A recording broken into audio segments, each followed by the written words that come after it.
Oke, Alhamdulillah kalau jelas. Oke, Bismillahirrahmanirrahim. Alhamdulillahirrahmanirrahim. Allahumma shalli ala Muhammad wa ala ali Muhammad. Assalamualaikum warahmatullahi wabarakatuh. Rabbi sholli sadri wa yassir amri wahlul bil lisani yafqahu qawli. Alhamdulillah, bersyukur kita kepada Allah.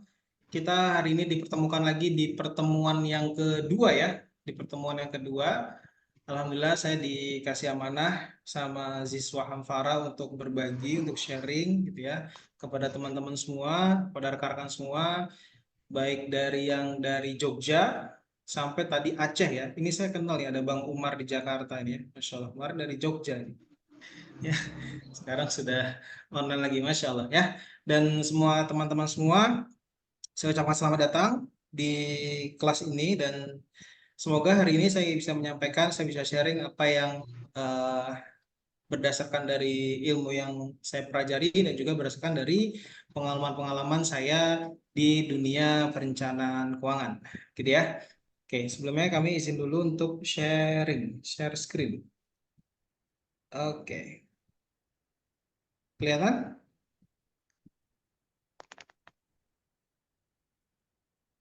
Kelihatan ya? Oke, aman. Oke, Bismillahirrahmanirrahim. Alhamdulillahirrahmanirrahim. Allahumma shalli ala Muhammad wa ala ali Muhammad.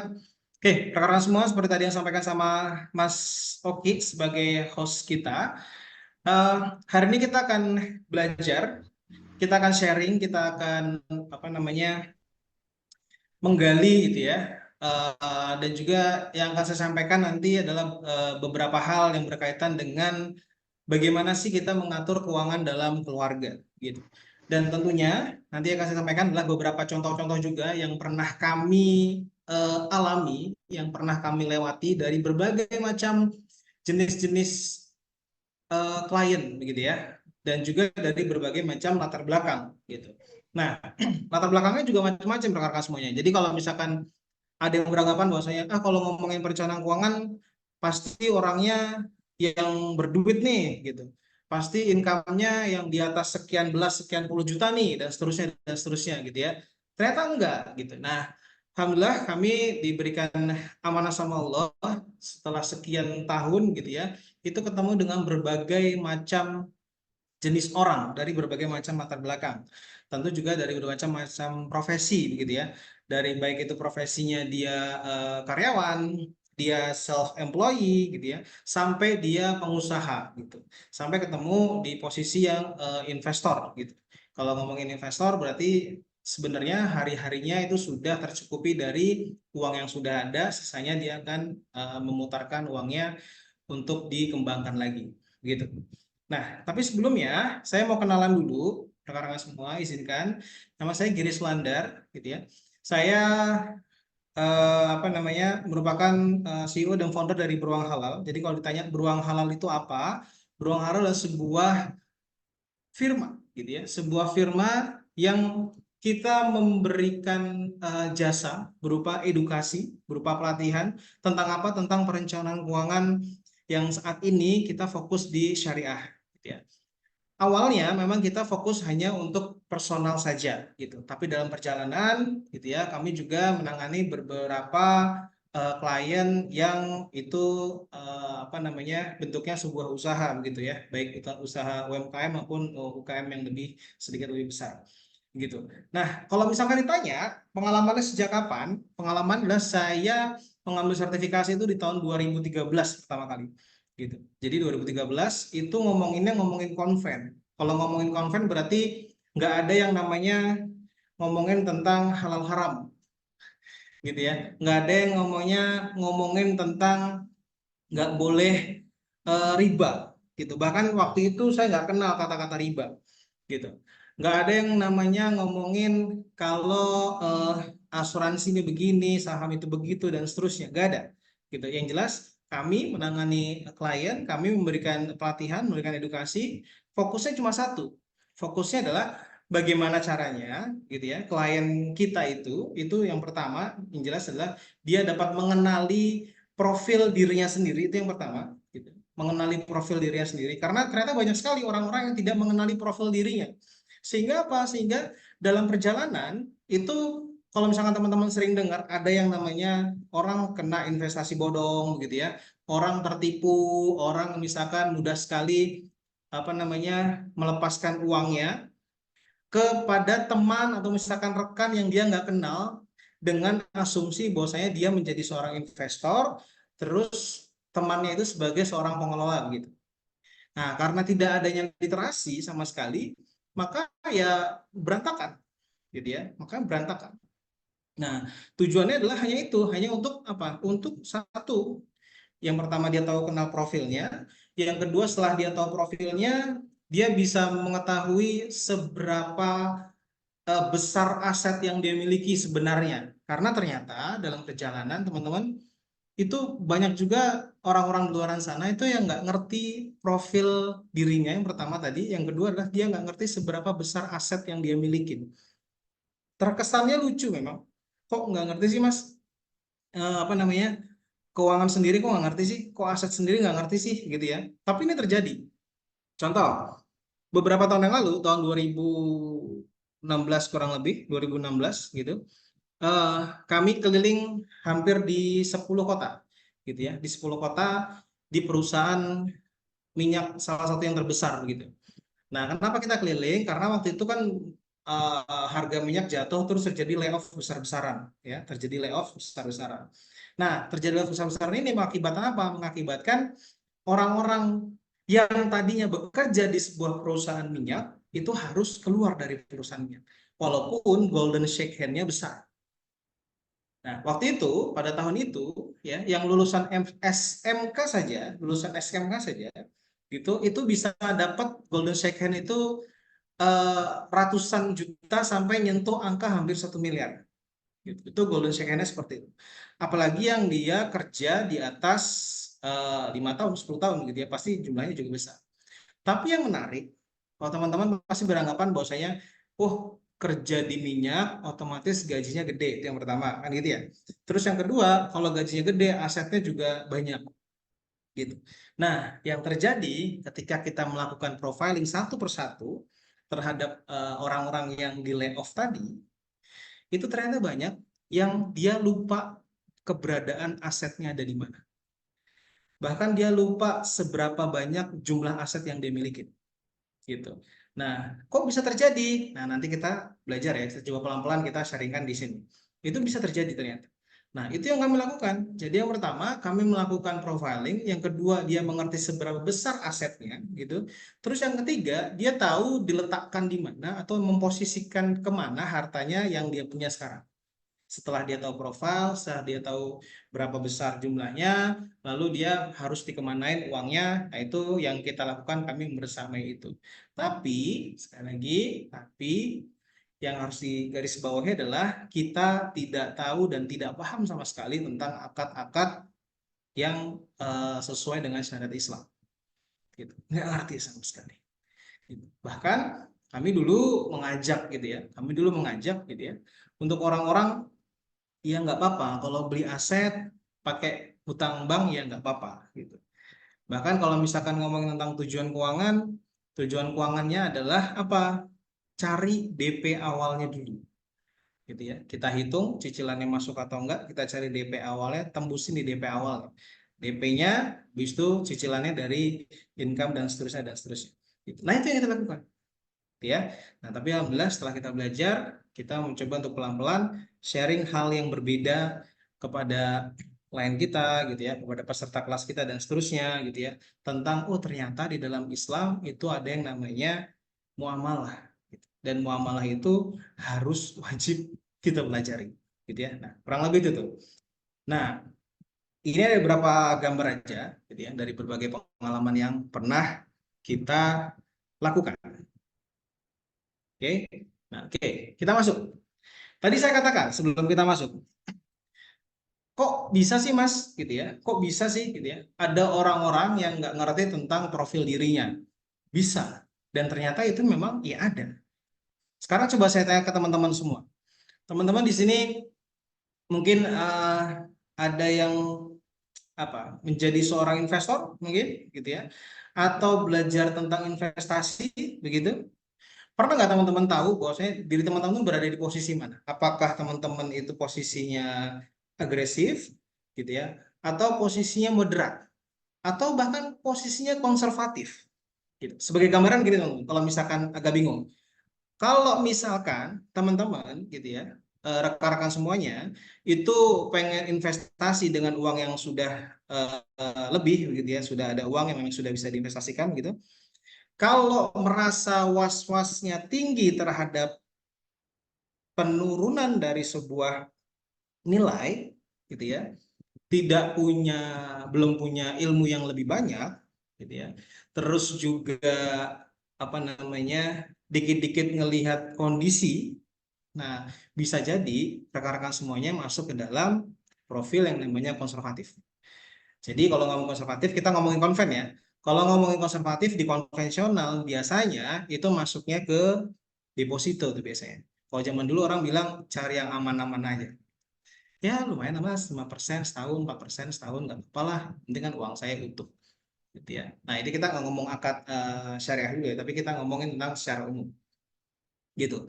Nah, kalau misalkan sudah mulai agak berani nih, ya, sudah mulai agak berani, sudah mulai belajar, sudah mulai ya nggak apa-apa lah, kenaikan bisa ditolerir segala macam, itu teman-teman nanti naik posisinya ke moderat dan seterusnya, nanti masuk ke posisinya ke yang namanya agresif.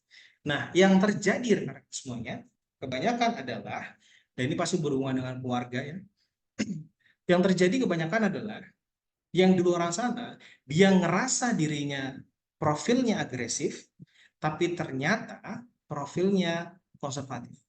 Sehingga apa? Sehingga ketika misalkan kalau di dalam muamalah kita kenal yang namanya syirkah. Syirkah adalah akad kerjasama yang sesuai dengan syariat Islam, gitu ya. Syirkah. Kalau misalkan ngomongin tentang syirkah, kalau dikasih yang manis-manisnya, dia seneng, gitu ya. Nanti begini segala macam dan lain-lain, ini bisnisnya bagus dan seterusnya. Walaupun ngomongin syirkah nggak cukup kita ngomongin untung dan rugi aja, tapi kita ngomong proses yang agak lebih panjang gitu. Nah, tapi kalau misalkan bisnisnya qadarullah gitu ya, lagi turun, terus dikasih report sama pengelolanya, Mas, kayaknya ini bisnis kita lagi turun nih gitu. Emang karena kondisinya dolar lagi naik gitu ya, bahan-bahan lagi naik semua sehingga ngepres nih. Wah, itu deg-degannya tinggi gitu ya.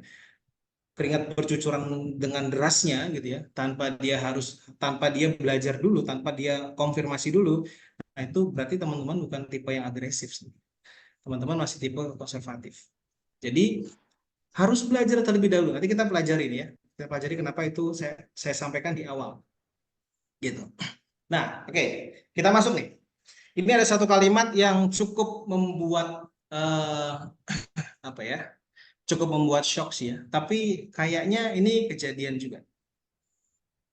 Kami punya, nah ya, terkadang rekan-rekan semuanya membicarakan tentang uang, walaupun itu di dalam sebuah keluarga, gitu ya, suami istri pasangan yang halal gitu ya, itu terkadang jauh lebih tabu dibandingkan kita berbicara tentang seks. Kok bisa mas gitu? Iya, karena gini teman-teman. Kalau kita ngomongin uang, kita ngomongin tentang perencanaan keuangan, kita ngomongin tentang bagaimana kita melihat dan mengatur uang, itu berarti sebenarnya kita lagi melihat dapurnya seseorang. Kalau teman-teman di sini yang punya bisnis kuliner, gitu ya, atau yang suka masak, gitu ya.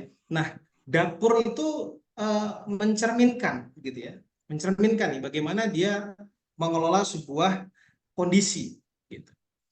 Contoh misalkan ada yang terlihat, gitu ya, kita ngomongin tentang keuangan. Ada yang terlihat seseorang itu baik-baik saja, terus keluarganya juga sehat-sehat aja, adem ayem, staycation juga bisa sebulan sekali gitu ya, dan seterusnya, terlihat wah nice lah gitu. Tapi ternyata kalau kita lihat lebih dalam lagi, kita bongkar, kita bikin financial check up, ternyata tidak sedikit teman-teman yang ternyata kondisi baik di depan itu di belakangnya bikin bikin dia itu sebenarnya sakit. Apa contohnya? Misalkan contohnya ternyata dia ada yang terlibat kredit, atau dia masih menggunakan kartu kredit yang banyak tapi tidak terbayarkan gitu ya, dan seterusnya. Nah, ini juga yang terjadi, kenapa bisa terjadi kayak gini? Karena kebanyakan gitu ya, di luaran sana banyak sekali pasangan yang tidak mau bercerita, tidak mau gitu ya, ngobrol itu tentang keuangan mereka sendiri. Ini saya kasih contoh, ini true story. Saya pernah cerita ini ke Mas Sofi. Jadi waktu saya di Jakarta, kita punya klien Kak Kasman. Kita punya klien itu seorang ibu-ibu datang ke kita. Ibu-ibu ini bekerja, ya. Ibu-ibu ini bekerja di Jakarta dengan posisi ya staf yang sudah senior, gitu ya, dengan gaji yang rata-rata di Jakarta lah seperti itu. Nah, datang ke kita dengan wajah yang cukup apa ya, bisa dibilang ya cukup panik begitu. Cukup panik datang ke kita, terus bilangnya mau bikin tentang perencanaan keuangan dan ingin mengelola keuangannya gitu untuk keluarganya. Oke, kita terima, kita bikin financial check up. Di situ kita melalui penggalian, kita gali, kita tanya segala macam, dan ternyata dia baru cerita rekan-rekan semua. Jadi begini, suatu hal yang normal ketika suami istri gitu ya, suaminya bekerja dan uang dari suaminya itu dikasih ke istri, betul ya? Wajar ya? Gitu, semua sepakat ya, begitu ya? Nah, walaupun istrinya juga bekerja, tapi suaminya sebagai suami bertanggung jawab ngasih ke istrinya, mah, ini gajinya papa setiap bulan, ini sekian buat rumah, sisanya ditabung ya. Gitu. Kita nanti kalau ada keperluan apa-apa ya dari uang yang kita tabung. Nah, kondisi ini berjalan belasan tahun. Ya, belasan tahun sejak mereka menikah, sejak sesuami berarti punya pasangan begitu. Nah, ternyata pas datang ke kita, dia bilang gini ceritanya. Jadi begini Mas, suami saya itu minta uang tabungan dari hasil pekerjaannya. Sebenarnya itu kan hal yang wajar gitu ya. Terus ditanya sama istrinya ke suaminya, loh, iya Pak, emang buat apa Pak? Gitu. Suaminya bilang, iya Mah, jadi kondisinya adalah sebentar lagi kan saya masa pensiun nih. Berarti usianya mungkin di atas 45, 50, hampir ke 55. Saya hampir pensiun, saya merencanakan dengan rekan saya di kantor untuk membuat bisnis. Mumpung kita masih aktif kerja, jadi kalau misalkan awal-awal ini ada kesalahan, ada kerugian dan segala macam, kita masih bisa tutup dengan pekerjaan kita. Gitu. Rencananya demikian, bagus rencananya.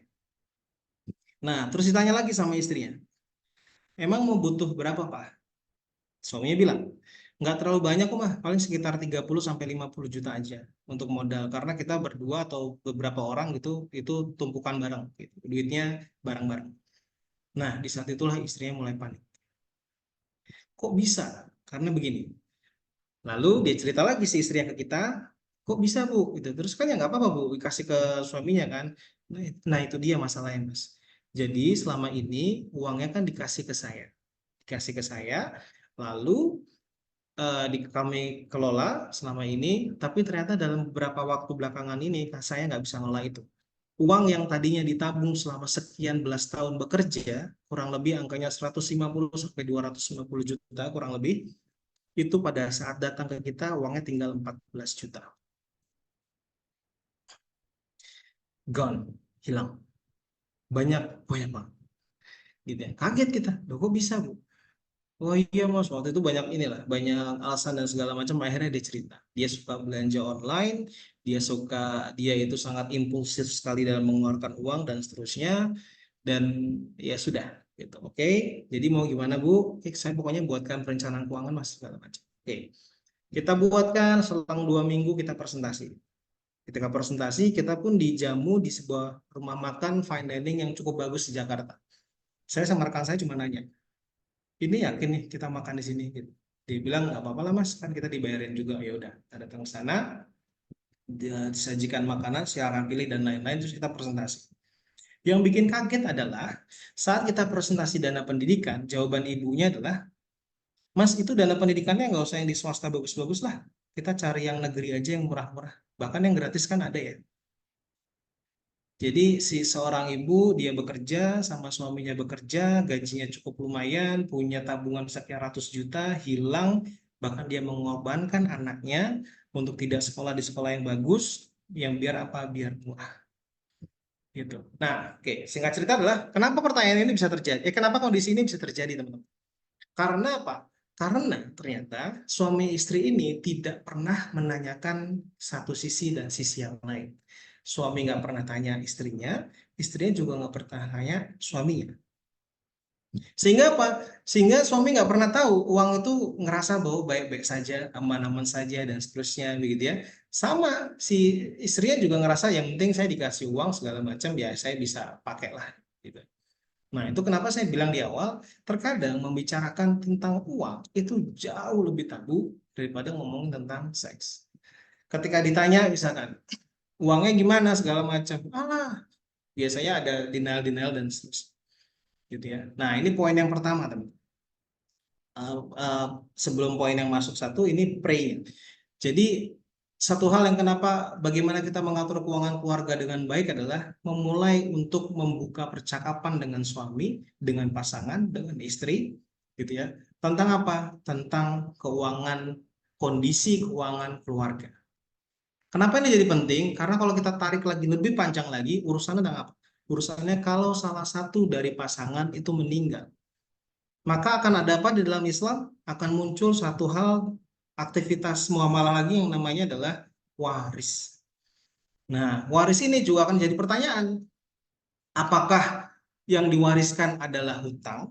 Atau apakah yang diwariskan adalah benar-benar harta untuk keluarganya yang bisa dibagi secara Islam? Emang bisa kejadian kayak gitu, Mas? Bisa. Dan ternyata ada. Rekan saya beberapa tahun belakangan ini kejadian. Dia baru saja menikah, belum ada 1 tahun, rumah mertuanya didatengin satu surat dari lembaga keuangan yang menyatakan bahwa bapak mertuanya yang sudah meninggal itu masih meninggalkan hutang sekitar 50-100 juta rupiah. Yang itu satu keluarga nggak ada yang tahu. Nggak pernah tahu. Si bapak punya hutang segitu banyak, buat apa, ngapain aja, dan seterusnya, dan seterusnya. Nggak pernah ada yang tahu. Gitu. Sehingga kejadiannya demikian. Maka yang pertama kali harus dilakukan adalah yuk mulai sama pasangannya gitu ya. Untuk apa? Pah, bi, ayah, umi gitu ya, mama, apapun itu sebutannya. Yuk kita ngobrol yuk. Gitu. Kita ngobrol yuk tentang keuangan kita, kondisi kita seperti apa. Gitu ya. Itu yang pertama. Bagi yang belum punya pasangan, ya cari dulu. Gitu. Ya kan susah juga ngomong sama kaca juga nanti dibalikin lagi gitu ya. Nggak bisa gitu ya. Nah, jadi begitu. Yang pertama kali adalah yuk mulai membuka diri dengan pasangannya, kita membicarakan tentang uang. Nah, poin yang lain. Di sebuah data dikatakan bahwasanya di Indonesia, ini data di Indonesia ya, 110.939 kasus perceraian itu terjadi karena masalah ekonomi. Dan ini merupakan penyebab terbesar kedua. Setelah yang pertama adalah terjadinya cekcok, ketidaksepahaman, terjadi perselisihan dan seterusnya. Tapi biasanya perselisihan, percekcokan dan seterusnya itu sumbunya itu dari ekonomi. Kalau teman-teman pernah lihat di kondisi di pandemi waktu itu di sebuah daerah gitu ya, itu terjadi perceraian massal gitu ya. Orang berbondong-bondong datang ke KUA untuk ke pengadilan untuk apa? Untuk mengajukan cerai. Dan yang mengajukan adalah istri, bukan suaminya. Kenapa?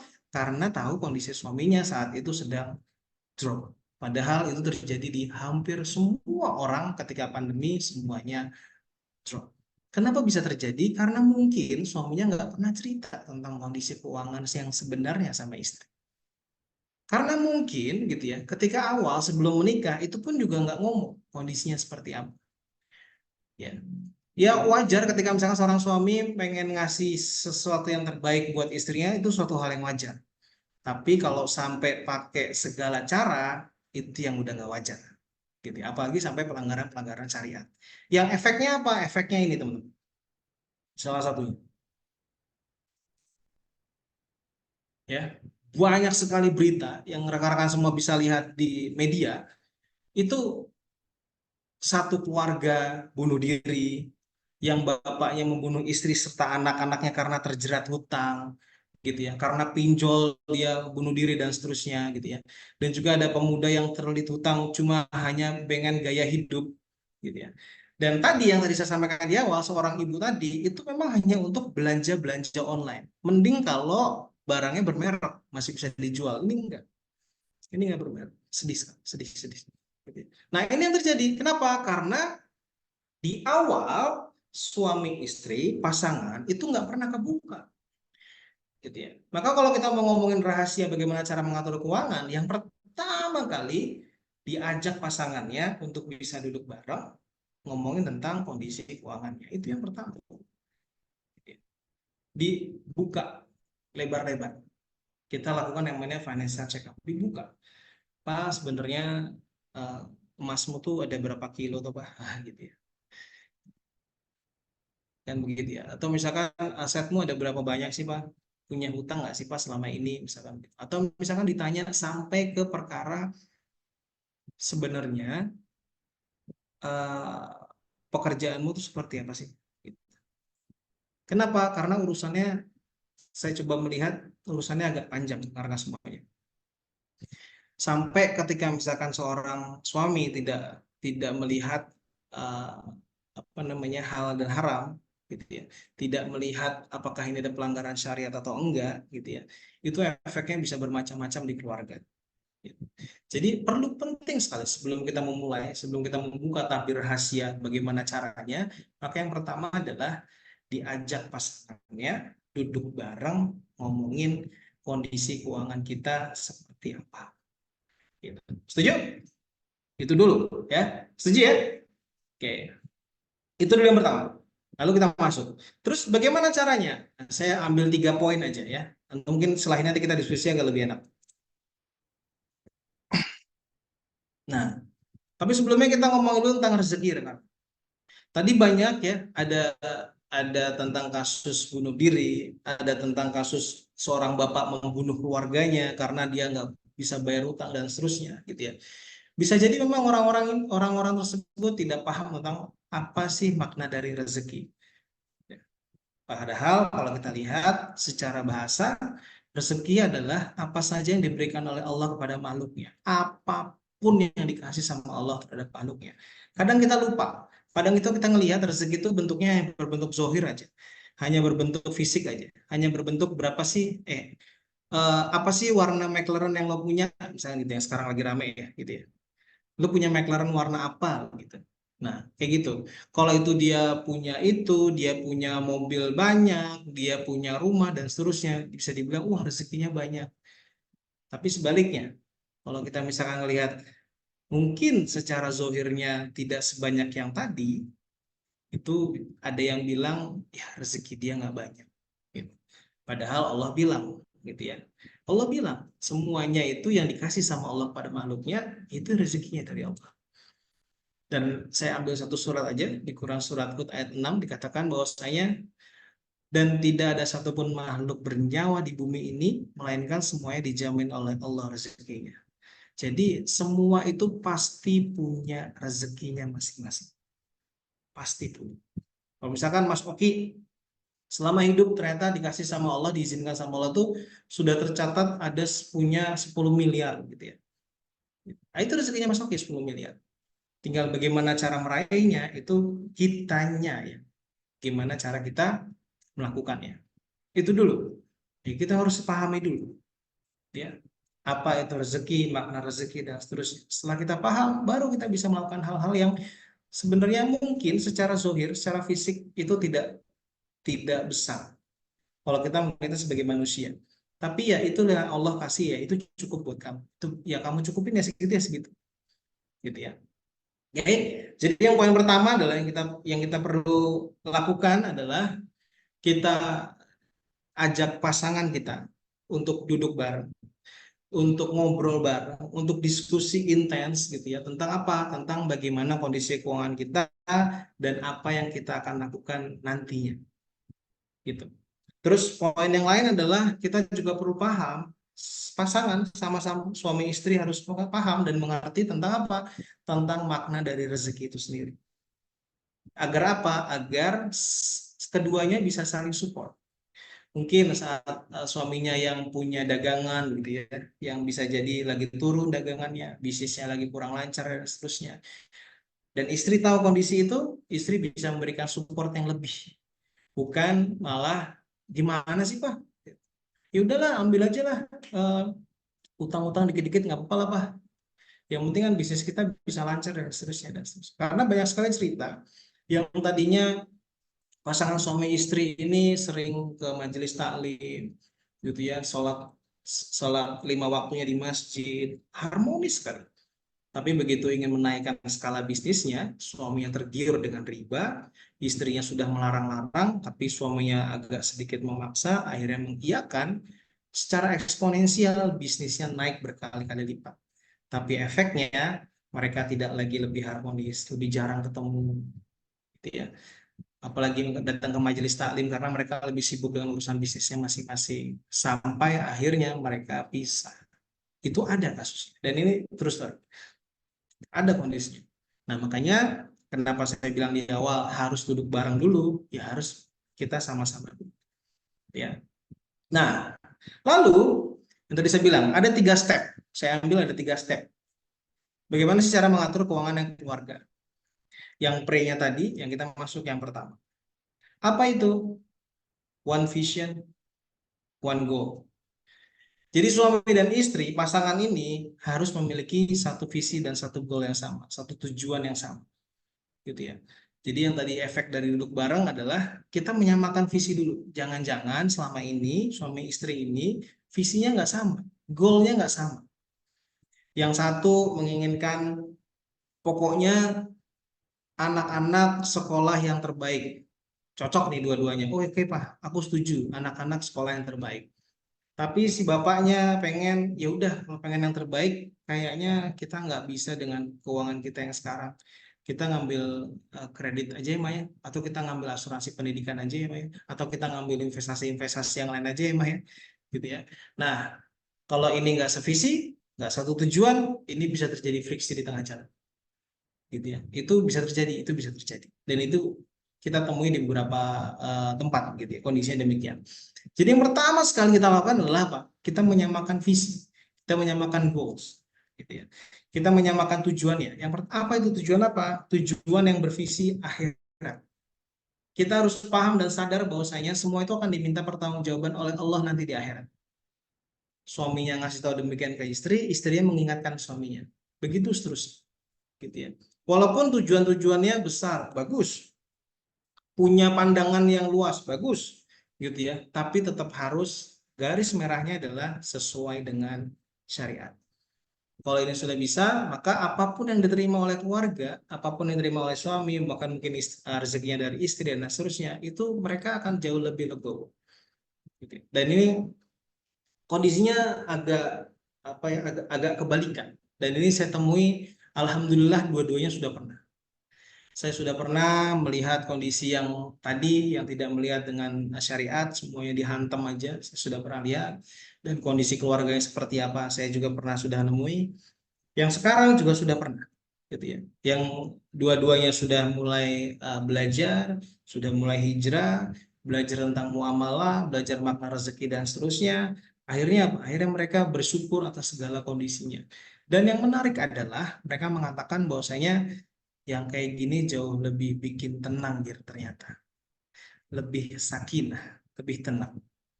Sehingga apa? Sehingga ketika mereka mau mengatur keuangannya jadi lebih enak. Gitu ya. Suami biasanya kalau dulu dapatnya mungkin puluhan juta, ratusan juta gitu ya dengan cara yang mungkin ada pelanggaran-pelanggaran syariat di sana. Tapi kok kerjaannya atau isinya muring-muring aja, marah-marah aja dan seterusnya. Mau ngambil suatu keputusan-keputusan perencanaan keuangan itu juga sulit. Karena apa? Karena mereka merasa tidak pernah cukup.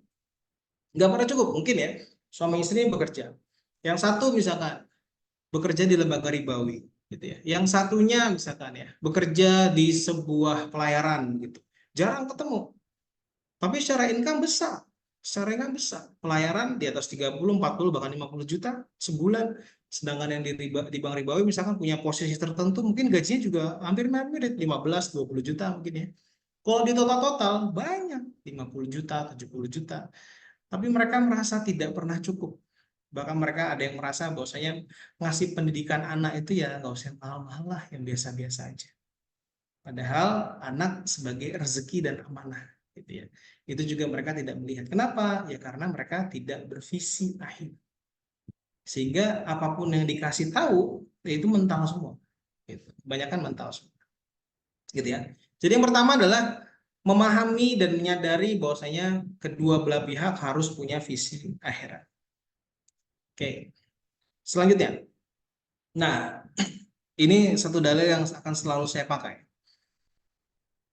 Sebuah hadis Rasulullah SAW dari hadis riwayat Tirmizi dikatakan bahwasanya tidak akan bergeser satu kaki manusia di hari kiamat di sisi Robnya sehingga ditanya tentang 5 perkara.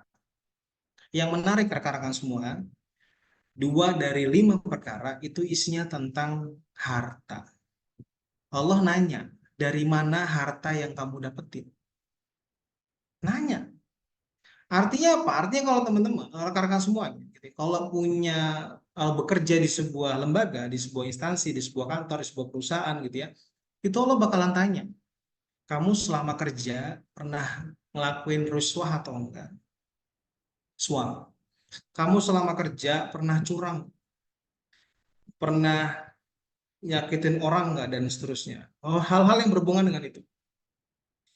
Kalau pengusaha lebih banyak lagi karena semua akad muamalah itu nempelnya di pengusaha. Tentang bagaimana cara kamu apa namanya mengelola bisnis. Kalau bersyirkah sudah sesuai akadnya atau belum?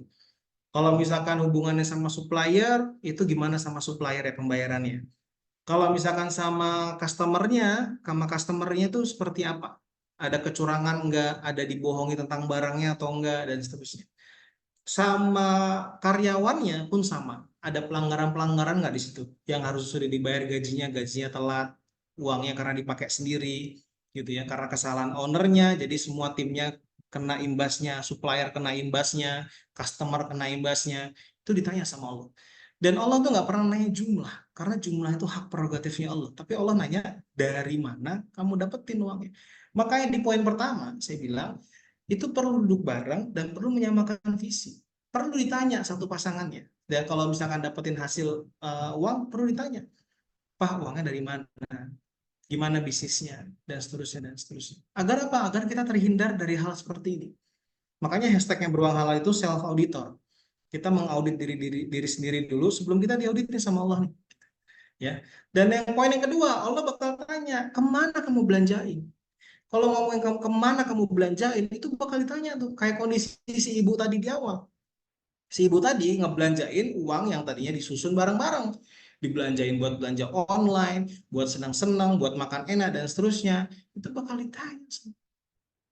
Makanya perlu duduk bareng sekali lagi. Perlu nyamain visi. Perlu ditanya. Selama ini uang yang aku kasih ke kamu mah, misalkan begitu ya, itu biasanya kemana aja larinya, kemana aja pos-posnya, itu bisa dibicarakan bareng, gitu ya. Bahkan dari situ mungkin doa istrinya akan jadi lebih banyak lagi. Wah, ternyata segini ya sudah cukup, alhamdulillah. Tapi kalau misalkan bisa lebih, kita bisa ambil satu pos lagi di tempat yang lain. Begitu. Kalau enggak, ya pokoknya gaji dapat segitu ya udah terserah lah, gitu. Dan ini terjadi juga, kita punya pengalaman juga demikian. Pasangan muda sampai akhirnya mereka berpisah, begitu ya. Karena apa? Karena suaminya ngerasa sudah ngasih banyak buat istrinya, tapi padahal sebenarnya kurang. Padahal istrinya sampai harus jualan sendiri, harus nambah-nambah sendiri, yang suaminya tuh nggak pernah mau tahu, gitu ya. Pokoknya aku kasih sekian itu buat cukup semuanya, buat bayar anak sekolah, buat belanja di rumah, buat bayar listrik, wifi dan seterusnya, nggak pernah. Padahal si istri bisa mencukupi poin-poin ini dari mana? Dari istrinya cari uang sendiri, gitu ya. Itu makanya perlu duduk bareng, gitu ya. Dan ini perlu nanti akan ditanyakan sama Allah. Jadi poin yang pertama. Poin yang kedua, gitu ya.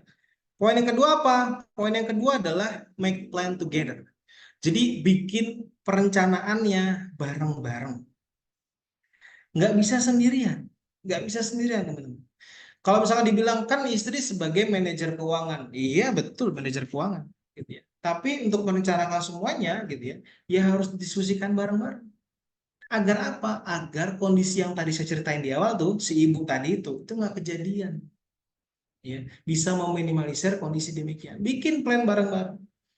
Kondisi asetnya seperti apa, ada hutang atau enggak, terus nanti anaknya berapa, terus mau seperti apa, anaknya disekolahkan kemana, dan seterusnya. Itu perlu didiskusikan bareng-bareng. Gitu ya. Bikin plan bersama. Nah, contoh ya, dan paham dan mengerti tentang kebutuhan mana, keinginan mana. Jadi harus ngerti nih, biar nggak kedodoran. Contohnya apa nih ya? Kita kasih contoh. Mungkin teman-teman bisa bagi 3 poin. Garis dibagi 3. Di mana ada butuh dan mendesak. Yang poin kedua adalah butuh dan tidak terlalu mendesak. Dan yang ketiga adalah tidak butuh, tidak mendesak. Nah, ini sebagai apa? Sebagai perencanaan awal untuk mengatur cash flow. Ya, mengatur cash flow. Contoh misalkan, butuh dan mendesak. Apa aja yang butuh dan mendesak? Ini contohnya. Oke. Apa itu? Semua hal yang berhubungan dengan kebutuhan-kebutuhan harian, baik itu food maupun groceries. Contohnya apa? Ya kalau kita belanja untuk di rumah lah ya, beras, kalau misalkan telur, kalau makan daging, ikan dan seterusnya, gula dan lain-lain gitu ya. Itu kebutuhan yang memang kita butuhkan dan mendesak. Kenapa? Karena itu untuk masukan kehidupan kita. Gitu ya. Itu kebutuhan yang butuh dan mendesak. Yang kedua apa contohnya? Contohnya adalah misalkan tagihan-tagihan yang harus dibayar. Contoh ada tagihan listrik. Misalkan. Kalau nggak dibayar, ya diputus sama PLN. Kalau kalau pakai yang apa pulsa, bunyi titit-titit nggak dibayar gitu ya, ya tetap hilang juga, diputus juga. Bagaimana cara dia bisa nggak bunyi? Ya harus diisi pulsanya kan gitu ya. Jadi itu adalah satu kebutuhan yang butuh dan mendesak. Bikin teman-teman poin satu-satu. Apa aja kira-kira yang butuh dan mendesak, dan bikinlah budgetingnya, karena biasanya itu semua bisa terukur. Contoh misalkan, kalau misalkan listrik itu kan kurang lebih rata-rata ya, misalkan kalau apa dayanya misalkan 1.300, pakai AC atau enggak, nyuci di rumah atau enggak, pakai mesin apa, pakai lemari es atau enggak, ya kurang lebih lah rata-rata. Kalau dipakai selama 30 hari gitu ya, itu kan rata-rata ya sebulannya misalkan sekian ratus ribu. Kalaupun naik, naiknya jarang sekali eksponensial. Misalkan 1 bulan 500.000, jarang sekali yang tiba-tiba bisa jadi 1,5 juta, itu jarang banget gitu ya. Bisa dikatakan ya enggak gitu, enggak sampai segitu. Berarti itu satu hal yang bisa dibudget. Tagihan listrik sekian. Kebutuhan harian juga sama. Misal satu rumah ada 3 orang, ada 4 orang, gitu ya. Itu bisa ditakar. Satu orang kira-kira makan berapa sih? Kalau setiap makan tuh habis berapa liter beras? Gitu. Itu bisa ditakar. Berarti sebulan kebutuhan berasnya sekian. Gitu ya. Transportasi juga sama nih. Transportasi bisa. Misalkan apa? Misalkan suami istri bekerja atau suaminya aja yang bekerja gitu ya. Menggunakan transportasi, bensin, dan parkir misalkan gitu ya. Itu berapa sih setiap harinya dikalikan 1 bulan? Itu kurang lebih rata-ratanya bisa dihitung. Dan biaya sekolah gitu ya. Biaya sekolah juga kan ada budgetnya setiap bulan, ada PP yang harus dibayar sekian rupiah gitu ya. Jadi poin yang pertama kali teman-teman bikin adalah melakukan budgeting. Budgeting teman-teman. Ya, mungkin bisa dicatat. Lakukan budgeting. Berapa sih sebenarnya fixed cost dalam kebutuhan rumah tangga? Kalau teman-teman berbisnis, itu biasanya mudah sekali kalau membuat fixed cost dari bisnisnya itu bisa kelihatan. Tapi jarang sekali saya temui dia pernah tahu fixed cost untuk kebutuhan pribadinya. Padahal harusnya sama. Kenapa? Karena kalau enggak, ya yang kita temui juga, kalau pas income-nya bagus, pengeluarannya naik. Tapi kalau pas income-nya lagi rendet gitu ya, atau lagi turun, itu berdampak pada pengeluarannya yang tadi bulanannya. Padahal fixed cost yang tadi saya poin-poin tadi yang ada di layar kaca ini, itu biasanya rata-rata sama. Contoh misalkan fixed cost dari satu rumah gitu ya, itu dengan 2 anak ya kondisinya cukup begitu ya, misalkan 3 juta sampai 5 juta misalkan gitu ya, sebulan misalkan. Nah, maka angkanya ya segitu, 3 sampai 5 juta. Jadi kalau misalkan punya profit naik gitu ya, jadi 30 juta, jadi 50 juta, jadi 100 juta, ya harusnya pengeluarannya itu tidak jadi naik eksponensial. Kenapa? Karena fixed cost-nya ya segitu-segitu aja harus gitu. Jadi apa? Jadi sisanya yang tadi itu kita bisa lakukan yang lebih banyak. Mungkin bisa nambah aset-aset produktif gitu ya, atau mungkin bisa berinvestasi di tempat-tempat yang sesuai dengan syariat gitu ya, dibolehkan oleh syariat. Atau mungkin juga untuk membangun bisnis-bisnis baru gitu ya. Seperti itu. Jadi itu harus yang pertama kali kita lakukan. Nah, ada poin yang kedua, poin yang butuh dan tidak mendesak.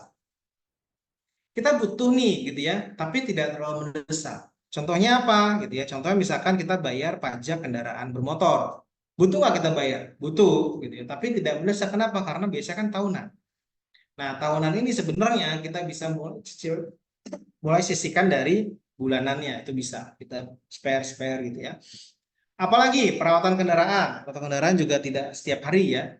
Itu butuh sekian bulan sekali atau sekian kilometer sekali gitu. Atau misalkan biaya sekolah. Untuk apa? Untuk kenaikan kelas. Kenaikan kelas kan biasanya per 6 bulan, ada yang mungkin per 3 bulan, dan seterusnya gitu ya. Itu bisa tidak terlalu mendesak. Dan apalagi kita bikinkan? Kita bikinkan yang namanya dana darurat. Gitu ya. Kita punya tabungan tersendiri yang kita niatkan untuk dana darurat, kita sisihkan sendiri. Investasi juga sama untuk tujuan keuangan, dan juga misalkan yang lain. Misalkan ada bayar kontrakan. Mungkin bayar kontrakannya ada yang 6 bulan, ada yang setahun sekali. Itu kan juga penting gitu ya. Butuh, tapi tidak terlalu besar. Yang lain juga tidak kalah penting adalah zakat mal, gitu ya. Kenapa saya bilang tidak terlalu mendesak? Karena sebenarnya itu waktunya dalam waktu 1 tahun komariah, teman.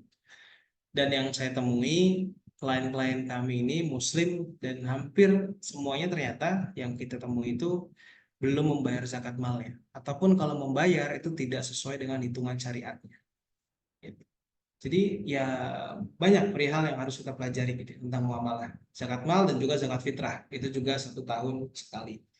Ya, ada lagi yang poin ketiga, itu nggak butuh sebenarnya, hanya keinginan kita saja dan tidak mendesak. Contohnya apa? Nah, belanja flash sale ya. Kalau kita sering scroll-scroll Shopee, sering scroll-scroll TikTok dan seterusnya, apalagi TikTok Shop, itu sering sekali flash sale ya. Kita gatel aja pengen belanja, padahal kita nggak butuh, gitu ya. Nah ini ya, ini 3 poin yang bisa teman-teman bikin bagannya sendiri, dicoret-coret sendiri, apa saja kebutuhan yang mendesak saya, apa saja butuh dan tidak mendesak buat kami dan keluarga, gitu ya. Dan apa saja yang sebenarnya tidak butuh dan tidak mendesak. Atau mungkin selama ini itu di poin, lalu kita lihat ke belakang.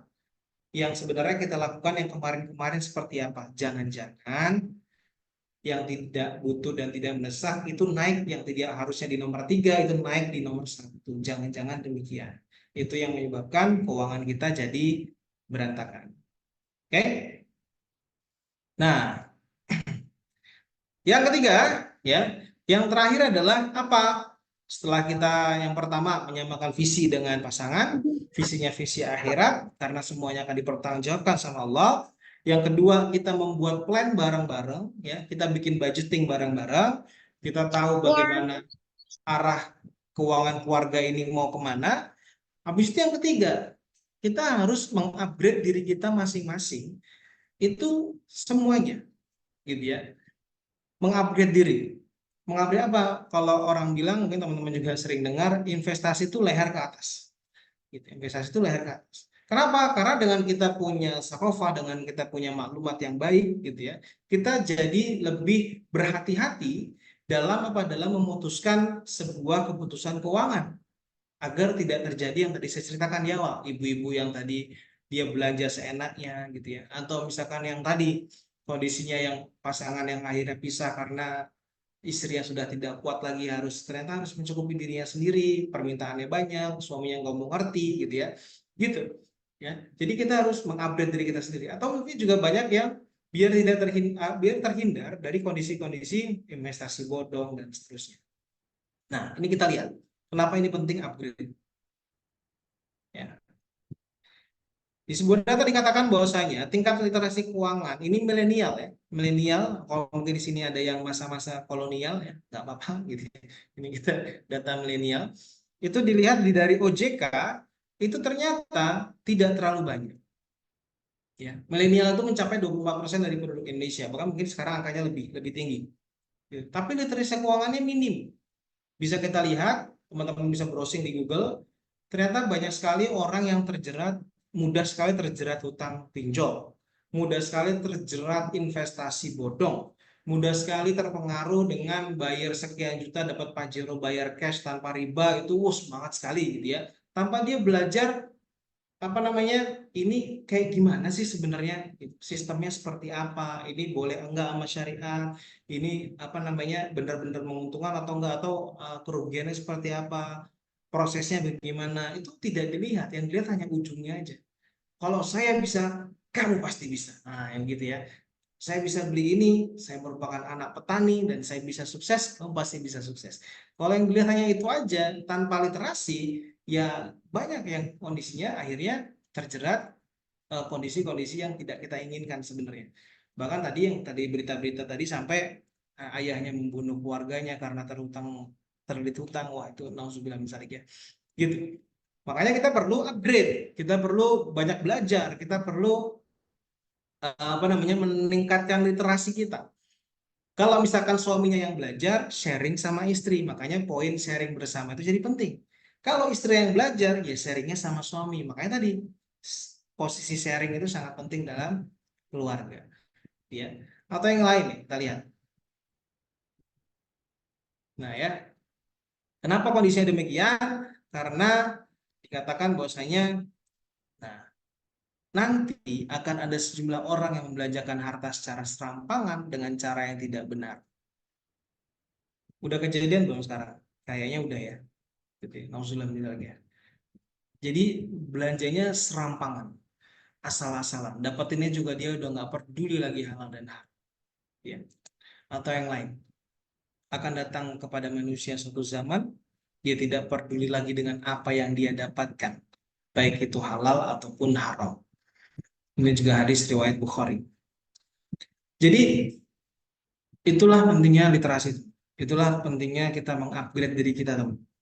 Dan itulah pentingnya kita berbicara sama pasangan kita di rumah.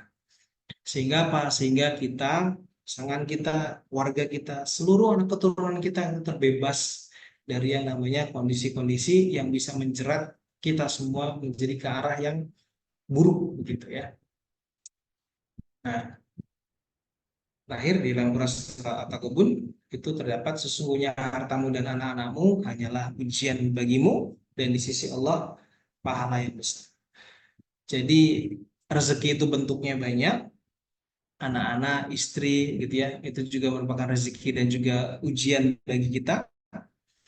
Dan uh, kalau kita boleh review lagi, yang pertama harus kita lakukan bagaimana rahasia untuk membentuk atau mengelola keuangan keluarga adalah ajak pasangannya duduk bareng, satukan visi, satukan goals, visinya untuk akhirat, bikin perencanaan bareng-bareng, bikin tabel butuh dan pengennya, gitu ya. Dan yang ketiga adalah sama-sama untuk mengupgrade diri agar apa? Agar keluarganya, agar pasangannya, agar seluruh anak keturunannya itu bisa ditularkan ilmu-ilmu yang bermanfaat agar semuanya terhindar dari kondisi-kondisi yang tidak kita inginkan. Dan kalau pertanyaannya, sebenarnya kapan sih kita harus belajar muamalah? Jawabannya adalah sebenarnya saat kita mumayyiz. Kapan mumayyiz itu? Saat usia kita masuk ke 7 tahun, gitu ya. Tapi saya yakin di sini nggak ada yang umurnya 7 tahun ya.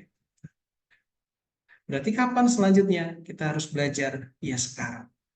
Ya, biar apa? Biar kita semua terhindar. Belum lagi kita kalau kita ngomongin waris.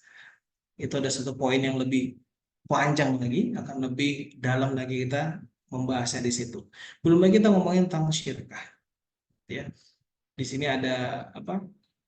Bang Umar, beliau juga pakar tentang syirkah gitu ya. Itu juga belajar tentang syirkah itu nggak bisa sehari terus tiba-tiba jago itu ya nggak bisa. Karena banyak sekali perkara-perkara yang sebenarnya kita baru temui saat ini karena kita nggak pernah belajar sebelumnya. Itulah kenapa pentingnya belajar, pentingnya meningkatkan diri kita, pentingnya untuk mengupgrade diri kita sendiri. Gitu ya. Mungkin itu bisa saya sharingkan hari ini, Mas Oki. Selanjutnya kita buka sesi tanya jawab aja biar lebih seru, insya Allah. Kalau bisa saya jawab, insya Allah saya jawab. Kalau belum bisa hari ini, insya Allah saya carikan jawabannya di kesempatan yang lain. Gitu ya. Terima kasih. Sebelumnya mohon maaf. Assalamualaikum warahmatullahi wabarakatuh. Waalaikumsalam warahmatullahi wabarakatuh. Luar biasa sekali apa yang kemudian kita pelajari malam hari ini ya, Bapak Ibu sekalian. Baik, sebelum kita mulai sesi tanya jawab, silakan ketik di komentar materi malam hari ini. Menarik luar biasa. Oke, silakan ketik di komen menarik luar biasa. Kalau kita mau lanjut untuk sesi tanya jawab ya. Menarik luar biasa, Masya Allah, luar biasa. Terima kasih Muhammad Al-Fatih tadi ya. Masya Allah. Baik, terima kasih. Masya Allah. Ayo komentar semangat ya. Masih semangat pada pertemuan malam hari ini. Ya, menarik luar biasa. Alhamdulillah. Alhamdulillah. Luar biasa. Baik. Menarik luar biasa. Luar biasa sekali. Nah, sangat luar biasa ya. Bagaimana kita kemudian mendapatkan rahasia mengelola keuangan dalam rumah tangga Islam. Nah, ada 3 poin ya. Semoga tadi Bapak Ibu sudah mencatat 3 poin tadi ya, dan juga kemudian sudah menyimpan beberapa pertanyaan. Terlebih ya, masalah poin ketiga, upgrade skill. Nah, Alhamdulillah kami dari Ziswa Hamfara bersama Beruang Halal ya, insya Allah siap kemudian menjadi penjembatan bagi Bapak Ibu sekalian untuk upgrade ya keilmuan dalam pengelolaan keuangan. Nah, insya Allah pada 1 Juni nanti pertemuan pertama ya kuliah online Hamfara Syariah Financial Planning, yang situ kita akan banyak belajar bagaimana mengelola keuangan. Nah, sebelum itu kita lihat video yang satu ini. Silakan, Mas Andre. Assalamualaikum warahmatullahi wabarakatuh. Saya sebagai atau berbisnis itu juga bagian dari sebuah aktivitas amal yang juga bernilai pahala dan dosa. Maka penting kita untuk mengetahui nilai-nilai dari setiap aktivitas, khususnya muamalah di dalam berusaha. Nah, Stay Hanfara ini punya core yang berbeda dengan strategi ekonomi yang lain, di mana mereka mengajarkan secara mendasar tentang praktek-praktek muamalah sesuai dengan nilai-nilai Islam. Jadi buat teman-teman, buat adik-adik yang ingin mengetahui berbisnis dengan cara Islam, bermuamalah dengan cara Islam, maka Stay Hanfara adalah pilihan terbaik saat ini untuk mewujudkan itu semua. Assalamualaikum warahmatullahi wabarakatuh.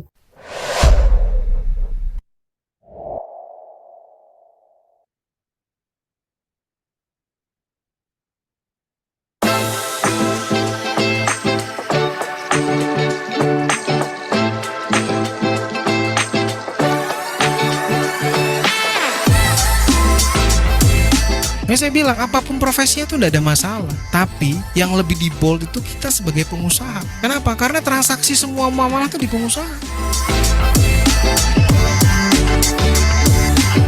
Jadi nggak bisa ngelihat bisnis itu sehat hanya berdasarkan omsetnya banyak. Kalau omset banyak itu nggak menghasilkan keuntungan, itu kan cuma dapat kesel. Jadi itu memotivasi saya sendiri untuk bagaimana nih caranya menaikkan omset tiap bulannya.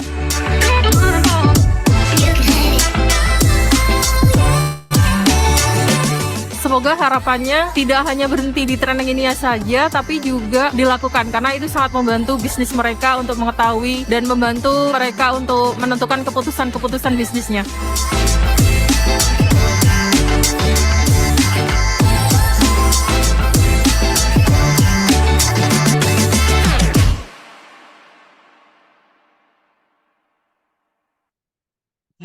Luar biasa. Silakan bagi Bapak Ibu, kakak sekalian yang ingin bertanya, berdiskusi langsung dengan Mas Giri Sulandar terkait rahasia pengelolaan keuangan rumah tangga dalam Islam. Silakan bisa langsung raise hand atau kemudian lewat komentar. Oke, silakan dengan ini saya manggilnya Kak Neti atau Bu Neti nih. Nah, silakan. Bisa dua-duanya. Asli. Oh ya, kakak saja biar tetap semangat mudanya. Silakan Kak Neti. Iya, bismillahirrahmanirrahim. Assalamualaikum warahmatullahi wabarakatuh. Waalaikumsalam. Mohon maaf, saya nggak on kamera ya.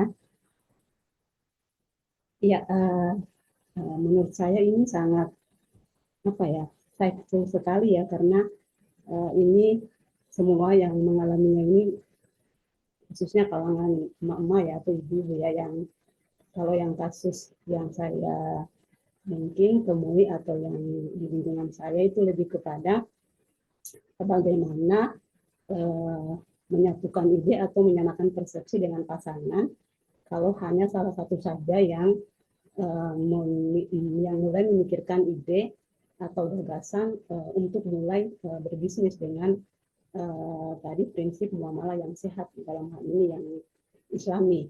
Kalau hanya salah satu saja, misalnya istri saja yang paham, karena mungkin istrinya saja yang ngaji ya, itu yang pertama. Terus yang kedua, mau memikirkan ide bisnis atau berinvestasi, tapi melihat lagi dana atau pendapatan dari kedua pihak, dalam hal ini suami atau istri itu tidak stabil setiap bulannya, karena ada faktor-faktor lain yang dimana pendapatan kedua suami istri ini kemudian berkurang atau diarahkan untuk hal-hal yang lain, sifatnya misalnya memberikan sebagian dari pendapatannya itu ke orang tua atau ke saudara, seperti itu. Nah, jadi nggak stabil itu pendapatnya setiap bulan, karena ada saja kondisi-kondisi seperti itu, dan nominalnya biasanya tidak sama setiap bulannya, karena kondisi dalam tanda kutip darurat, tapi daruratnya itu permanen setiap bulan gitu loh. Itu yang kedua. Jadi saya sih lebih kepada bagaimana sih menyiasati atau overcoming gitu dua masalah yang notabene sebenarnya ini lebih seperti curhat atau hal yang saya juga alami seperti itu. Terima kasih. Assalamualaikum warahmatullahi wabarakatuh. Terima kasih pada Kak Neti. Pertanyaannya ada 3 poin ya. Tadi saya mencoba untuk menyimak pertanyaan pertama dan kedua, kurang menangkap karena suaranya saya putus-putus. Mungkin dari Mas Giri nangkap. Tapi pertanyaan yang terakhir itu mengenai investasi tadi ya, investasi atau sirkah, yang kemudian kalau saya tangkap lebih kepada perhitungannya sering kurang tepat karena pengeluarannya bagi hasilnya atau kemudian ada dana darurat. Ya ini kayaknya bicara cash flow sepertinya sih. Ya, bicara cash flow. Nah, mungkin silakan bisa dijawab atau ditanggapi pertanyaannya Mas Giri.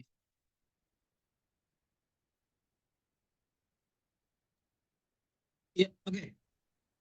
Baik, terima kasih Bu Neti. Sebelumnya saya agak di sini juga kurang begitu jelas suaranya tadi. Coba saya tadi tangkap tadi yang poin ketiga saya tadi. Kalau misalkan ini perlu dicatat lagi nggak apa-apa Bu Neti. Mohon maaf ya kalau lebih detail lagi. Kalau misalkan tentang laporan perencanaan keuangan untuk bisnis dan seterusnya gitu, itu sebenarnya juga banyak dialami gitu ya. Rekan-rekan kita di luar sana gitu ya, di sini juga di Jogja dan di beberapa rekan-rekan yang lain, itu memang salah satu kelemahannya adalah di bagaimana kita mengatur keuangan dari bisnis gitu. Kenapa? Karena mungkin bisa saja yang pertama adalah tidak dibiasakannya yang dibuat yang disebut dengan laporan keuangan. Nggak biasa bikin, nggak familiar dengan ini makhluk apa gitu ya namanya gitu ya. Jadi yang tahu adalah kalau ngomongin bisnis, ngomongin adalah pencatatannya saja. Pencatatan apa? Pencatatan dagang arus masuk arus keluar aja. Ada penjualan hari ini 10 item nominalnya sekian.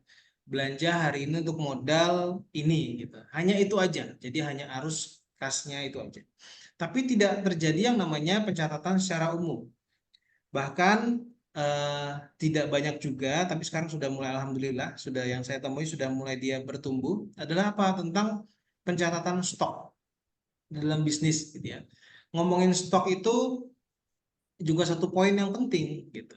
Terlebih kalau kita ngomongin kenapa ini penting, terlebih kalau kita ngomongin tentang yang namanya sirkah. Kenapa? Karena sirkah itu berarti apa? Berarti punyanya bareng-bareng, bukan punya sendirian. Artinya apa? Artinya kalau misalkan kita sebagai pengelola gitu ya, tidak amanah gitu atau kurang amanah dalam bagaimana kita merencanakan keuangannya, bagaimana kita mengelola keuangannya, membuat laporan keuangan sampai kita menyampaikannya kepada investor kita, kepada rekan kita, kepada mitra kita, itu jangan sampai malah hal demikian menjadi zalim, gitu ya. Kurang Rp1 itu ya ditanya tuh besok, gitu. Makanya penting yang dinamakan sebuah laporan keuangan. Ini contoh ya, contoh. Ada seorang yang dia berbisnis lebih dari 5 tahun lah, kita ngomongin tentang jualan retail, gitu ya, jualan retail. Tapi kalau misalnya ditanya keuntungannya berapa omset gitu, omset ya lumayan lah mas, sebulan sekian puluh juta gitu, sekian puluh juta, oke. Tapi yang kemarin pas lebaran tuh naik gitu. Tapi yang dilihat naik adalah naik angka yang masuk. Nah ini kejadian nih kebanyakan nih ya. Misal contoh, rata-rata setiap bulan itu omsetnya 10 juta, anggap aja begitu ya, biar bulat angkanya 10 juta. Tapi ketika masuk bulan Ramadan, mau masuk ke ke lebaran, itu angka yang tadinya 10 juta naik jadi mungkin 30 bahkan 40 juta.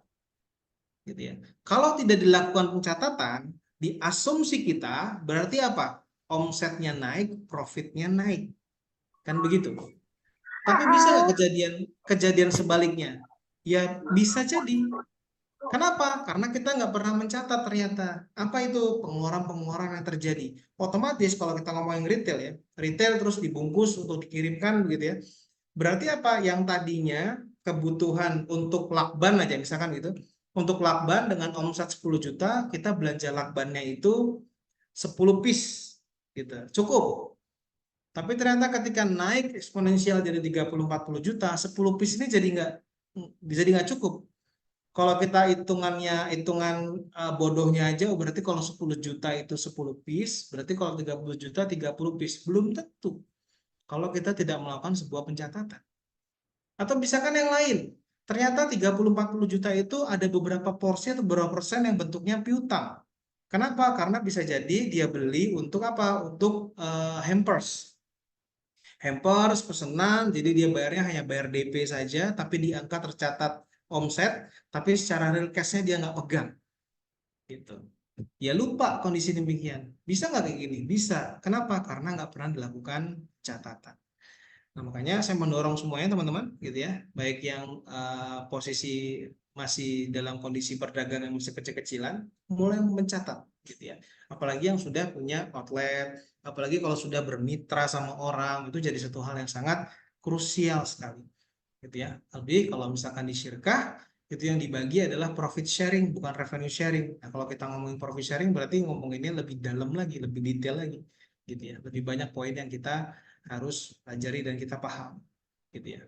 Mungkin itu ya yang bisa saya sampaikan, yang saya tangkap.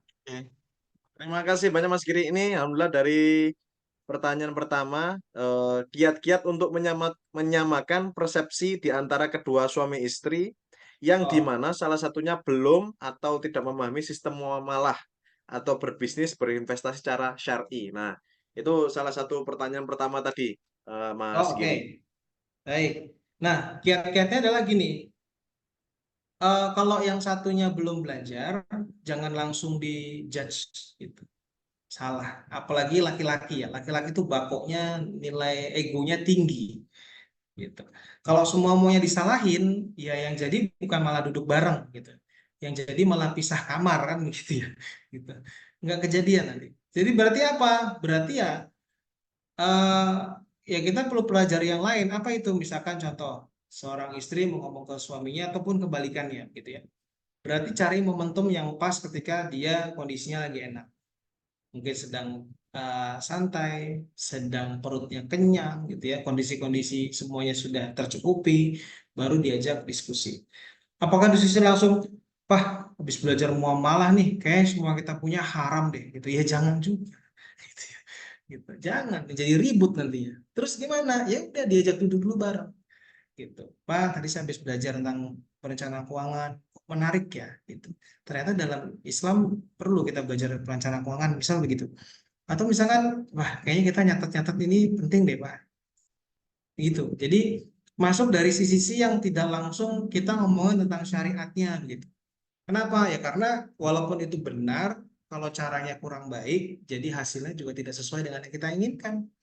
Berarti masuk dari hal-hal yang biasa dulu aja, standar dulu aja. Gak usah ngomongin langsung ke yang syariat, ini halal haram dan seterusnya gitu. Itu belum, nanti next step aja dulu. Yang penting sudah mau duduk bareng, sudah mau ngomong-ngomongin tentang harta bareng-bareng, sudah mau ngomongin tentang bikin plan bareng-bareng, itu sudah alhamdulillah satu step. Gitu ya. Nanti baru next stepnya diajak untuk belajar muamalah bareng atau mungkin di sharing-sharing gitu ya dan seterusnya. Itu berproses, nggak bisa habis ini ya kita sharing bareng nih, terus besok paginya, besok Ahad kan, mumpung Ahad pagi langsung, wah yang kita punya ternyata haram, wah astagfirullah gitu. Ya jangan ya, nggak enak jadinya ya, suaminya mau istirahat jadi nggak jadi istirahat, berantem. Mungkin gitu ya. Jadi mulai dari yang udah mau duduk bareng tuh udah alhamdulillah, nanti stepnya Siap, pelan-pelan. siap. Masya Allah, luar biasa ya apa yang disampaikan sama Mas Giri jawabannya. Poin pertama dalam mengelola keuangan dalam rumah tangga Islam, yakni duduk bareng, ngobrol bareng, samakan visi dan misi. Baik, pertanyaan kedua dari Bapak Rian Hidayat, Lumajang. Masya Allah, silakan Bapak Rian Hidayat mau secara langsung atau lewat chat. Silakan Bapak Rian.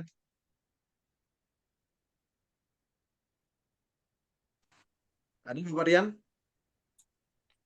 Baik. Oke. Assalamualaikum warahmatullahi wabarakatuh, Ustaz.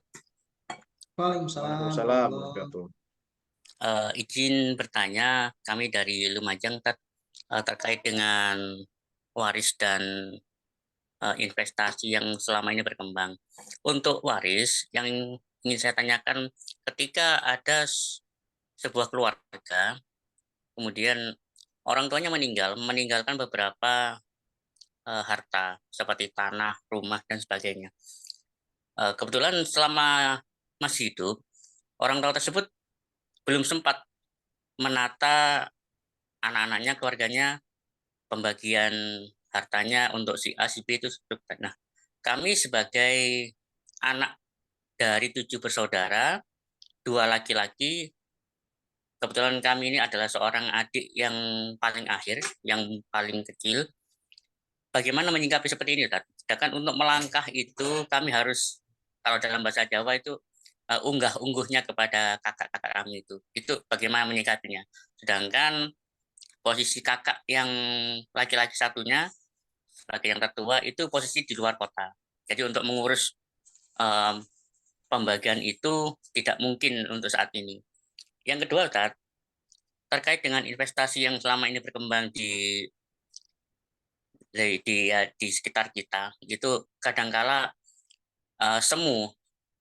Artinya seperti ini, ada penawaran dari beberapa pihak yang ujung-ujungnya itu hampir mirip dengan semacam bisnis atau usaha berbentuk jaringan, yang selama ini mungkin teman-teman sudah banyak yang sadar bahwa usaha jaringan itu ada 2 akad yang tidak diperbolehkan dalam Islam. Bukankah dalam sebuah akad investasi, bisnis itu kan tidak boleh ada 2 akad yang disertakan dalam usaha tersebut. Yang saya ingin tanyakan, bagaimana kita sebagai orang awam, orang masyarakat secara umum yang tidak punya kewenangan secara prosedural, tidak punya kewenangan dengan power sebagai orang-orang seperti orang-orang yang berada di pemerintahan. Demikian, Ustaz. Terima kasih jawabannya. Assalamualaikum warahmatullahi wabarakatuh. Waalaikumsalam warahmatullahi wabarakatuh. Tentang waris dan investasi, Mas Giri, silakan. Ya. Wah, ini langsung praktisi. Baik, Mas Rian ya, Ustadz Rian yang di Lumajang, terima kasih pertanyaannya. Jadi begini, saya coba gambarannya dulu. Jadi di Indonesia, kalau kita ngomongin waris, itu ada 3 hukum yang digunakan di Indonesia. Yang pertama itu ada hukum positif, berarti itu asalnya dari Belanda sono, gitu ya, yang dipakai. Gitu ya. Yang kedua ada hukum adat, yang ketiga ada hukum waris Islam, gitu. Nah, pertanyaannya selanjutnya, kita sebagai Muslim pakai yang mana? Islam, hukum. Kayak Islam, betul. Nah, berarti poin 1, poin kedua itu gugur secara sendirinya. Kenapa? Ya karena harus kita pakai adalah kondisi hukum Islam. Nah, kalau tadi pertanyaannya, orang tua belum sempat untuk membagi dan seterusnya, sebenarnya itu tidak jadi masalah sebenarnya. Kenapa? Karena dalam Islam, di dalam hukum waris, itu secara otomatis sudah ada perhitungannya sendiri, gitu ya. Misalkan kalau misalkan ibunya masih hidup dibaginya sepersekian, kalau anak laki-lakinya dibaginya 2:1, ada anak perempuannya dan seterusnya, itu ada porsinya masing-masing. Ya, nah, tentunya memang itu perlu ada sesi khusus ngomongin tentang waris sebenarnya gitu ya. Nah, saya tidak expert di waris, tapi yang saya tahu gambarannya adalah demikian. Nah, jadi sebenarnya tidak lagi jadi penting dalam tanda kutip ketika misalkan orang tuanya tidak memberikan pesan apapun terhadap anak-anaknya. Yang perlu diketahui oleh anak-anaknya atau ahli warisnya adalah yang pertama, adakah tunggakan hutang dari si pemberi waris atau si mayit, gitu ya? Ada nggak tunggakan hutang? Nah, kalau ada, maka itu yang menjadi utama harus diselesaikan. Sebagaimana kita tahu bahwasanya orang yang punya hutang maka kondisinya ya kurang lancar lah bisa dibilang begitu ya. Nah, gitu ya. Nah, itu yang pertama harus kita ketahui. Gitu ya. Kalau misalkan tidak ada, alhamdulillah, maka poin yang kedua harus segera dibagi warisnya. Gitu ya. Kenapa? Karena usia kita nggak pernah tahu.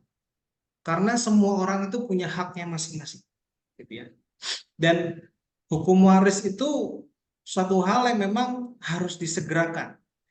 Nah, walaupun memang ketika kita bertemu dengan adat, gitu ya, kita bertemu dengan kondisi ya daerah begitu ya, itu kondisinya akhirnya jadi apa? Wah, gak penak masa minta-minta waris dibagi, jangan-jangan nanti diomonginnya aku yang pengen milih dan segala macam.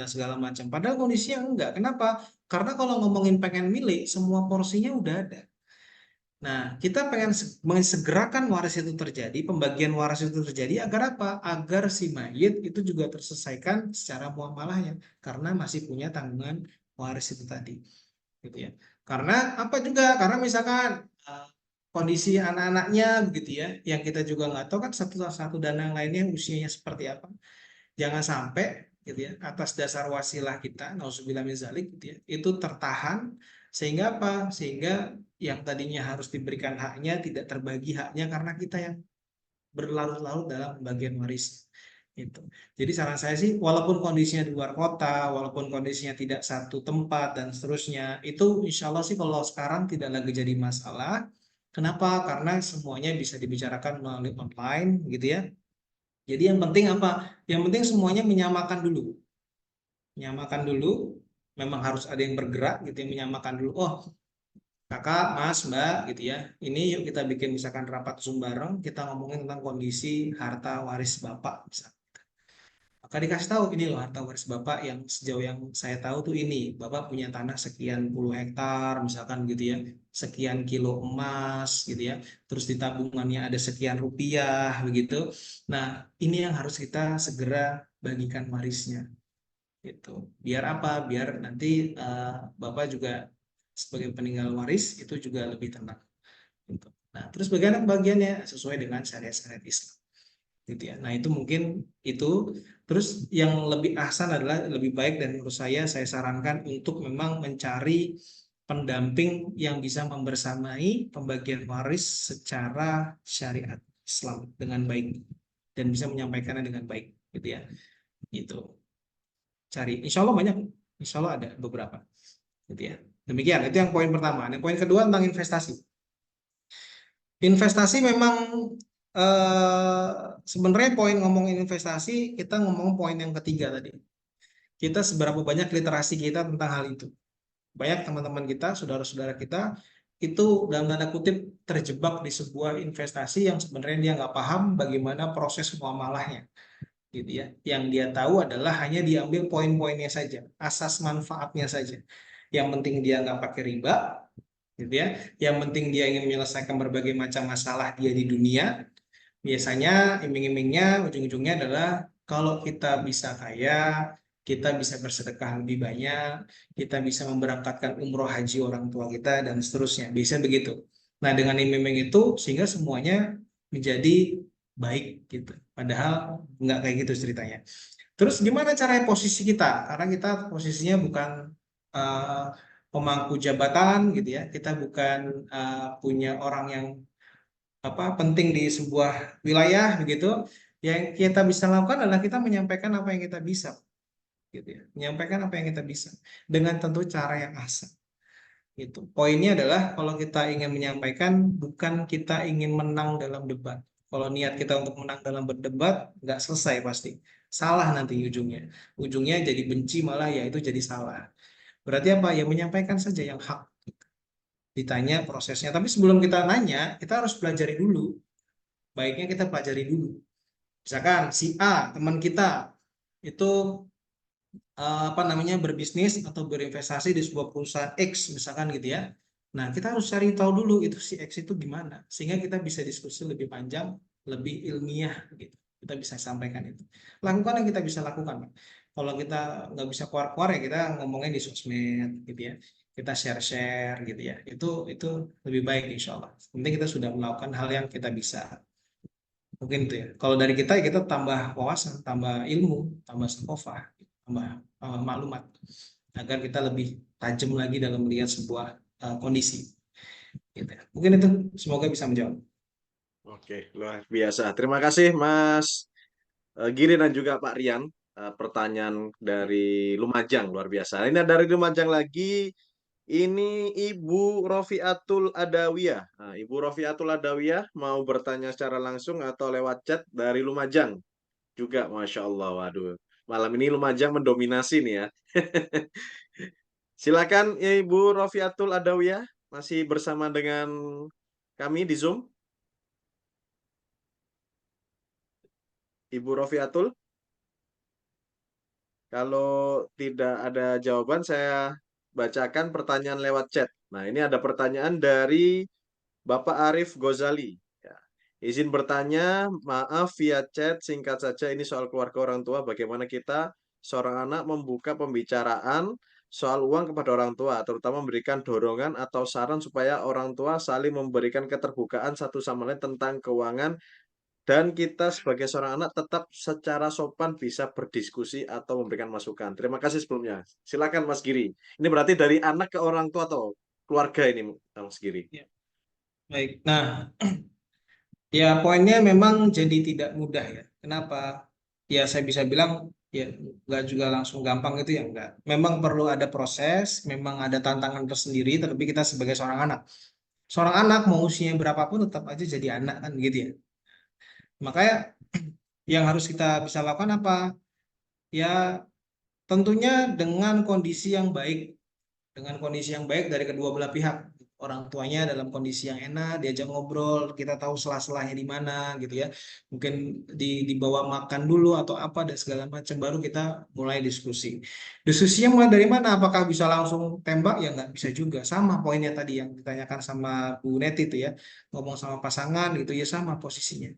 Mungkin kita bisa tanya dari kalau misalkan orang tuanya itu berbisnis, kita pernah tanya nggak sebenarnya orang tua itu kita sebenarnya bisnis apa sih?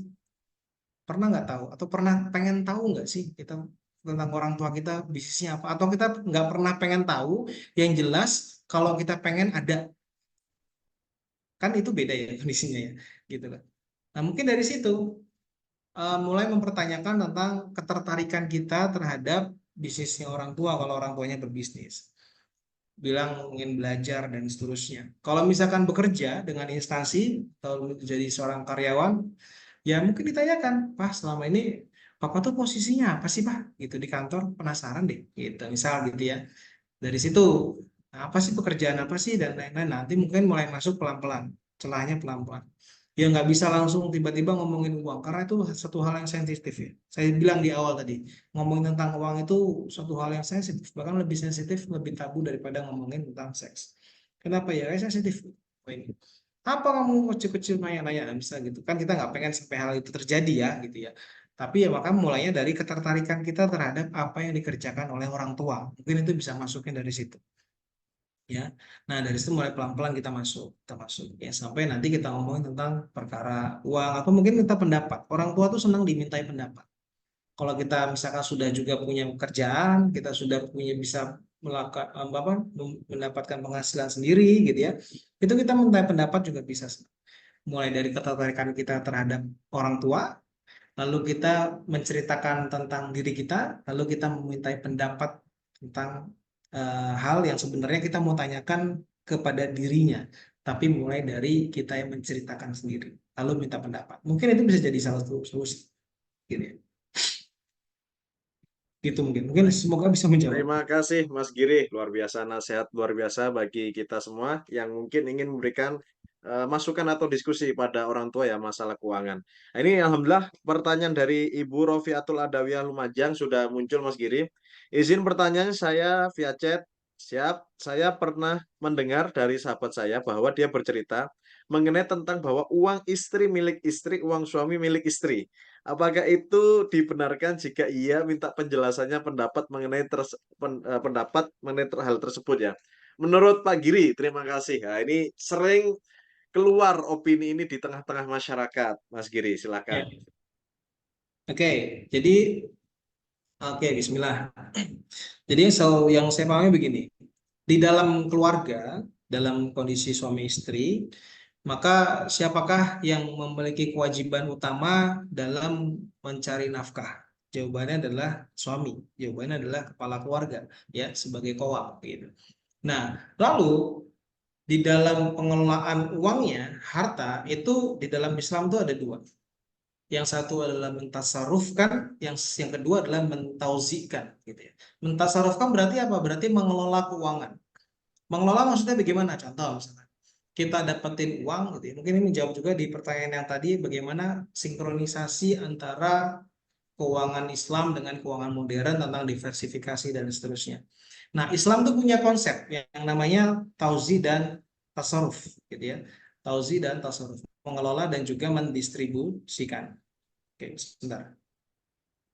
Nah, konsepnya gimana? Konsepnya kalau kita ngomongin pengelolaan, contoh misalkan ada gaji 100, gitu ya, angkanya 100, maka kita bagi 30% itu untuk kita kelola lagi. Kelola berarti apa? Bisa jadi uangnya ini kita investasikan lagi, gitu ya, atau kita bikin bisnis lagi kecil-kecilan dan seterusnya.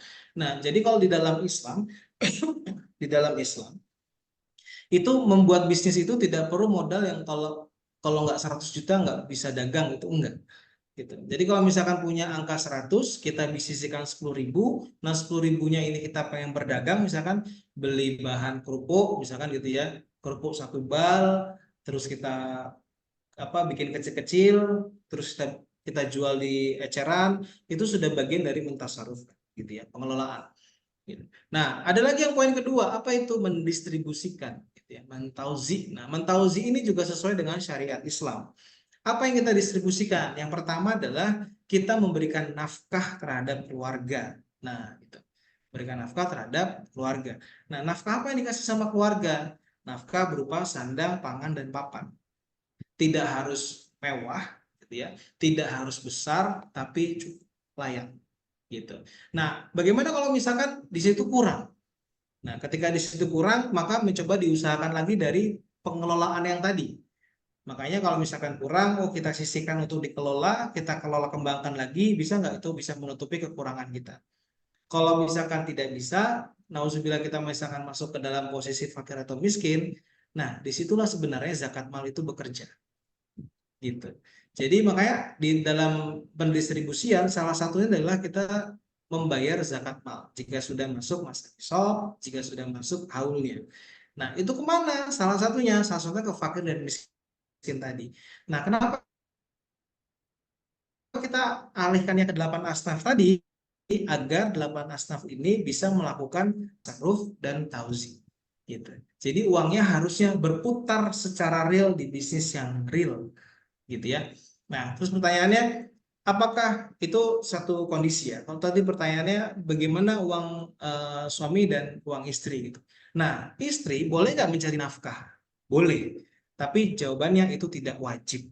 Nah, terus bagaimana misalkan kalau istri mau membantu keuangan keluarganya? Nah, posisi di situ istri berarti melakukan yang namanya sedekah terhadap keluarga. Demikian. Jadi kondisinya boleh dipakai sendiri, nggak mau dibagi-bagi boleh, gitu. Tapi boleh juga istrinya membantu keluarganya, gitu ya. Berarti itu masuk posisinya adalah sedekah. Yang wajib adalah suami memberikan nafkah ke istri dan anak-anak. Si istri kalau punya penghasilan sendiri dia tidak wajib memberikannya kepada keluarga, tapi kalau misalkan itu bisa masuk diniatkan sebagai sedekah. Nah, kurang lebih Demikian. Jadi kalau ketika saya belajar akhirnya begini, ternyata Islam tuh udah ada loh, begitu. Udah ada loh. Porsi-porsinya tuh udah ada gitu. Bahkan ketika dulu di zaman para sahabat gitu ya, ini ada satu maklumat yang saya dapat, di zaman para sahabat itu dalam pengelolaannya dan pendistribusiannya itu mereka punya satu bagian tersendiri itu untuk sedekah, tapi sedekahnya ekstrim. Jumlahnya Mas, bukan hanya jumlahnya, tapi bukan jumlahnya yang jadi garis bawah, bukan, tapi mereka mendistribusikan hartanya gitu ya, itu untuk membayarkan hutang-hutang orang. Jadi pernah nggak kebayang kita punya angka 100 gitu ya, terus kita sisihin 10 untuk buat apa? Buat investasiin di pasar modal? Enggak, ini aku pengen investasi akhirat nih. Ngapain? Siapa yang kira-kira bisa aku bantu untuk melunasi hutang-hutangnya? Oh gitu, Masya Allah. Gitu ya. Para sahabat tuh sampai ke sana. Jadi memang sudah dilakukan sebenarnya. Kalau kita ngomongin ada perencanaan keuangan nggak? Ya kalau kita ngomongin prakteknya itu sudah dilakukan sebenarnya. Cuma memang bahasanya yang berbeda gitu ya. Tapi kurang lebih sudah dilakukan. Mungkin demikian. Semoga menjawab. Oke, luar biasa. Pertanyaan dari opini yang terus berkembang di tengah masyarakat, uang istri milik istri, uang suami milik istri. Nah itu tadi ya. Semoga bisa menjawab. Terus ini ada pertanyaan dari Bapak Bobi Mahardika. Izin bertanya, bagaimana prinsip manajemen keuangan dalam rumah tangga Islam seperti qanaah, tawakul, zakat dapat diintegrasikan dengan strategi keuangan modern seperti investasi, diversifikasi aset, dan pengelolaan utang untuk mencapai keseimbangan antara tanggung jawab spiritual dan kesejahteraan material. Nah, ini harus ikut syariah financial planning ini, Pak. Langsung bisa daftar nanti Pak Bobi. Ya, 6 pertemuan ya. Ini kayaknya nanti bisa menjawab. Nah, mungkin bisa di-spill dulu Mas Giri. Ya, jadi sebenarnya yang tadi saya sampaikan ya, makanya tadi saya bilang diversifikasi itu ada nggak? Ya ada gitu di dalam Islam ada. Makanya ada konsep sedekah, makanya ada konsep zakat. Tapi yang harus kita beneran mencoba untuk clean-kan di isi kepala adalah dasar dan tujuannya berbeda dengan konvensional. Karena kalau kita ngomongin konvensional berarti ekonomi kapitalis yang kita pakai. Nah, prinsip kapitalis adalah bagaimana cara mendapatkan keuntungan gitu ya, tanpa melihat akad-akadnya gitu. Pokoknya tujuannya adalah menghasilkan keuntungan gitu. Dengan kalau bisa modal yang sekecil-kecilnya kan begitu ya. Pokoknya ada kondisi demikian. Nah, kalau di Islam kan tidak demikian gitu. Dalam Islam tidak demikian. Makanya tadi saya bilang, di dalam pengelolaan di Islam kalau misalkan mau berdagang itu tidak perlu harus uang yang besar gitu ya. Kita bisa berdagang sendiri untuk pengelolaan dan seterusnya gitu. Demikian, kalau misalkan di dalam konvensional pasti berbeda. Modalnya kecil, pakai apa ya kalau modalnya kecil, pengen masuk ke pasar modal, oh bisa kok masuknya ke reksadana gitu, misalkan demikian. Atau misalkan pakai cara yang lain ada nggak? Oh ada kok pakainya unit link gitu ya. Atau kalau misalkan modalnya lebih ini lagi ada nggak? Oh bisa kok masuk ke pasar modal gitu ya, masuk ke saham, masuk ke obligasi, masuk ke deposito gitu ya. Bahkan yang lebih ekstrem misalkan masuk ke dalam pasar-pasar pasar forex misalkan gitu ya, emas gitu dan seterusnya gitu. Nah itu kondisinya. Tapi kalau dalam Islam enggak. Kalau misalnya kita mau investasi, kita mau berinvestasi, maka harus masuk ke pasar real. Maka uang itu berputar itu secara real. Maka bentuk fisik, bentuk bisnisnya harus real gitu. Nah, kalau ngomong diversifikasi aset pun gitu ya, itu boleh nggak? Ya boleh gitu. Tapi kita memiliki aset, kita memiliki harta, itu satu hal yang harus digarisbawahi dalam Islam adalah apa? Harus punya tujuan, diniatkan untuk tujuan tertentu. Agar apa? Agar kita terhindar dari yang namanya kanzul mal. Karena menumpuk-numpuk harta itu nggak boleh. Contoh, kita pengen punya tabungan emas gitu ya. Kita pengen punya emas yang cukup banyak. Nah, kalau emas masuk masa nisab kan harus bayar zakat. Itu satu contoh. Atau misalkan kita pengen punya properti yang akhirnya dijual. Kalau misalkan kita niatkan jual dan kita sudah mulai iklankan, hati-hati gitu ya. Ada namanya zakat perdagangan. Gitu ya. Kalau misalkan lebih dari 1 tahun komaria, dan belum laku, bisa jadi dia masuk ke dalam perdagangan yang harus dibayarkan zakatnya, gitu. Jadi tidak bisa serta-merta kita seenak-enaknya, karena memang apa? Karena memang ada garis-garis syariat. Nah itu sebenarnya ya tadi, kalau Mas Oki bilang, lebih dalam, lebih detail, kita bisa belajar lebih dalam secara basicnya itu di kelas yang lebih intensif. Kurang lebih gitu. Semoga bisa menjawab Mas Bobi, Pak Bobi. Oke, terima kasih Mas Giri ya. Silahkan daftar, nanti hubungi nomor admin ya untuk kuliah online Anfara Syariah Financial Planning bersama Mas Giri. Pertanyaan terakhir Mas Giri dari Kota Malang. Wah, Masya Allah, malam ini Jawa Timur ya mendominasi nih. Assalamualaikum, izin bertanya bagaimana cara mengajarkan manajemen keuangan kepada anak-anak mulai remaja? Daftar Syariah Financial Planning, Bu. Anaknya diikutkan, Bu. Daftar 5 orang nanti dapat harga spesial. Nah, mungkin bisa di-spill dulu jawabannya Mas Giri. Ya, jawabannya yang paling kalau mau detail ya itu. Kenapa? Karena gini, saya kemarin terakhir baru ngajar di sebuah sekolah SMP, Bu. Mungkin ini remajanya usia berapa ya? Ini saya di SMP kelas 1 di sebuah sekolah internasional Islam di Jogja. Satu kelas, gitu ya. Satu kelas berarti usia rata-rata SMP lah ya, saya baru masuk. Dan rata-rata kan SMP sudah mulai balik. Pertanyaan saya cuma begini, tadi saya bilang, kapan kita saatnya untuk belajar muamalah? Mumayyiz. Apakah di sini masih ada yang mumayyiz? Jawabannya tidak. Lalu kapan kita mulai belajar? Harusnya sekarang. Kenapa? Karena pada saat balik berarti argonya sudah mulai nyala. Ingat, argo itu tidak hanya perbuatan kita nggak ngelakuin sholat, kita nggak puasa di bulan Ramadan, kita nggak sedekah begitu ya. Tapi hal-hal yang berhubungan dengan muamalah itu juga nyala alarm. Kalau sudah mulai berdagang, maka akad-akad di situ masuk.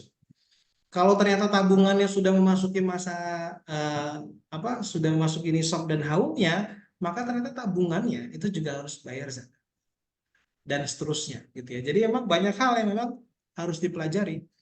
Kalau saya bilang kapan, ya sekarang, gitu. Kalau masih remaja, alhamdulillah. Kalau zaman dulu, pada saat konvensional, peserta termuda saya itu di dalam kelas workshop ya, itu SMA. Tapi waktu itu kami pernah mengajarkan SD, anak-anak SD pernah. Gitu. Tapi SD kita mengajarkan cara kapitalis, nah, gitu kurang lebih ya. Gitu. Semoga Allah ampuni dosa-dosa saya.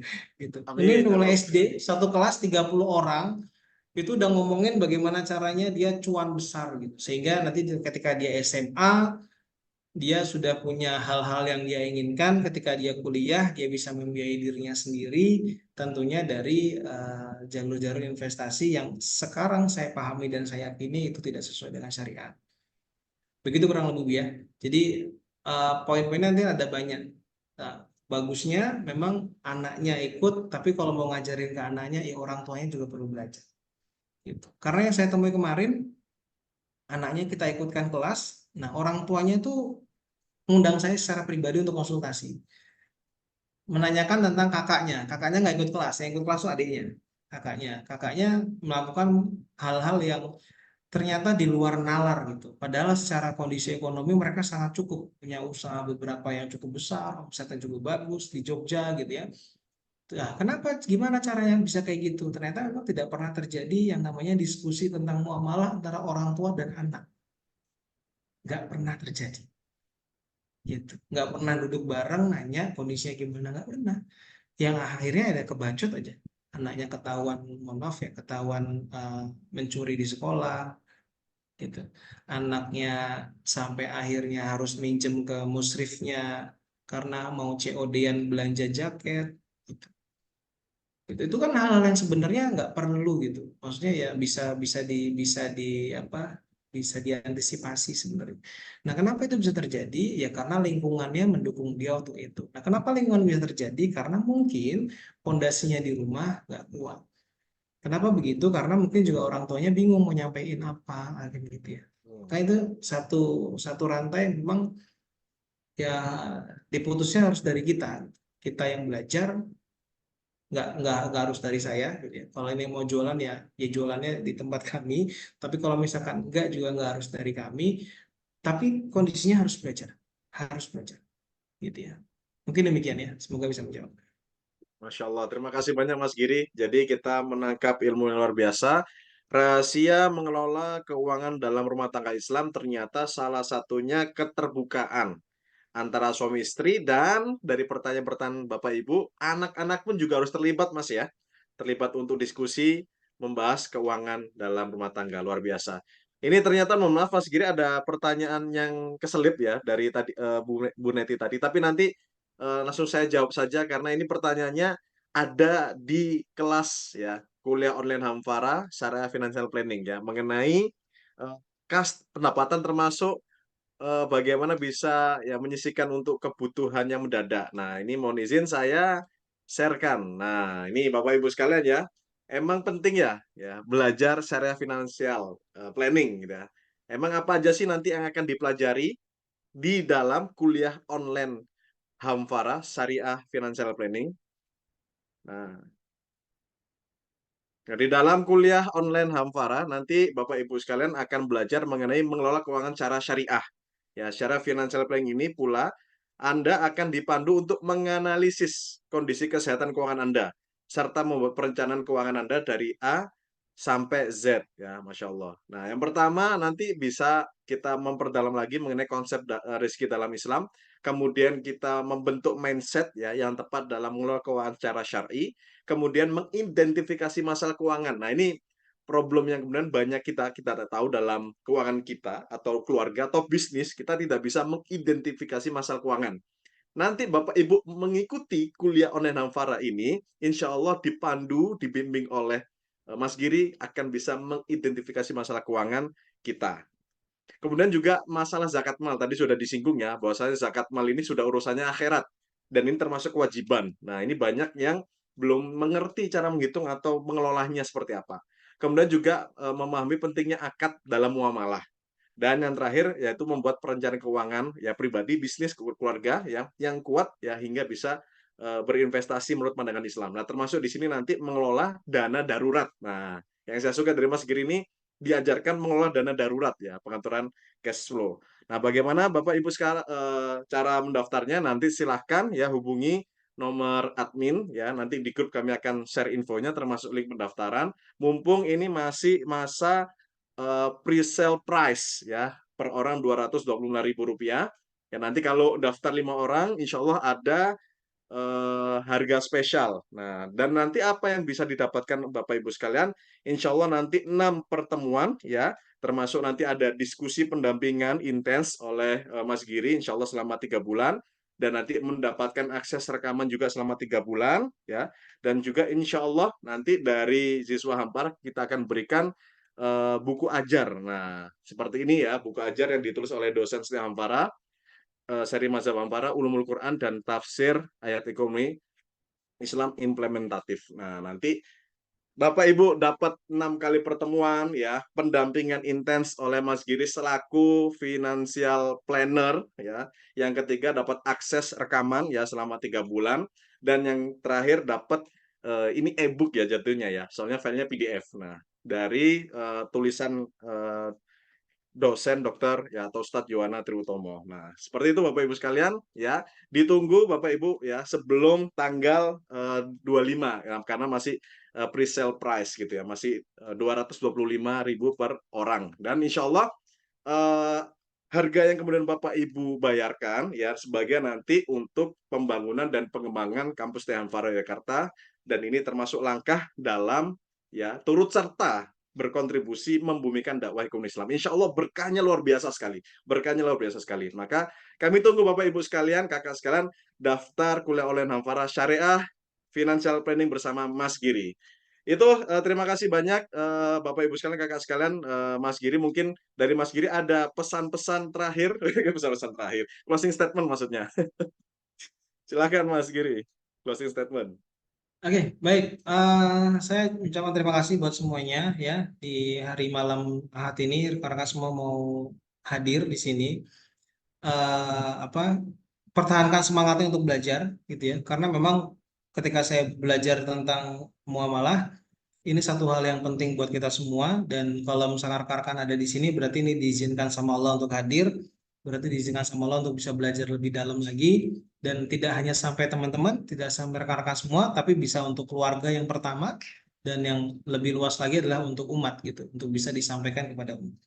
Oke, terus belajar, dan ingat perkara muamalah itu bakal dimintai pertanggungjawabannya oleh Allah nanti. Makanya di sini ada tagline self auditor ya. Oke.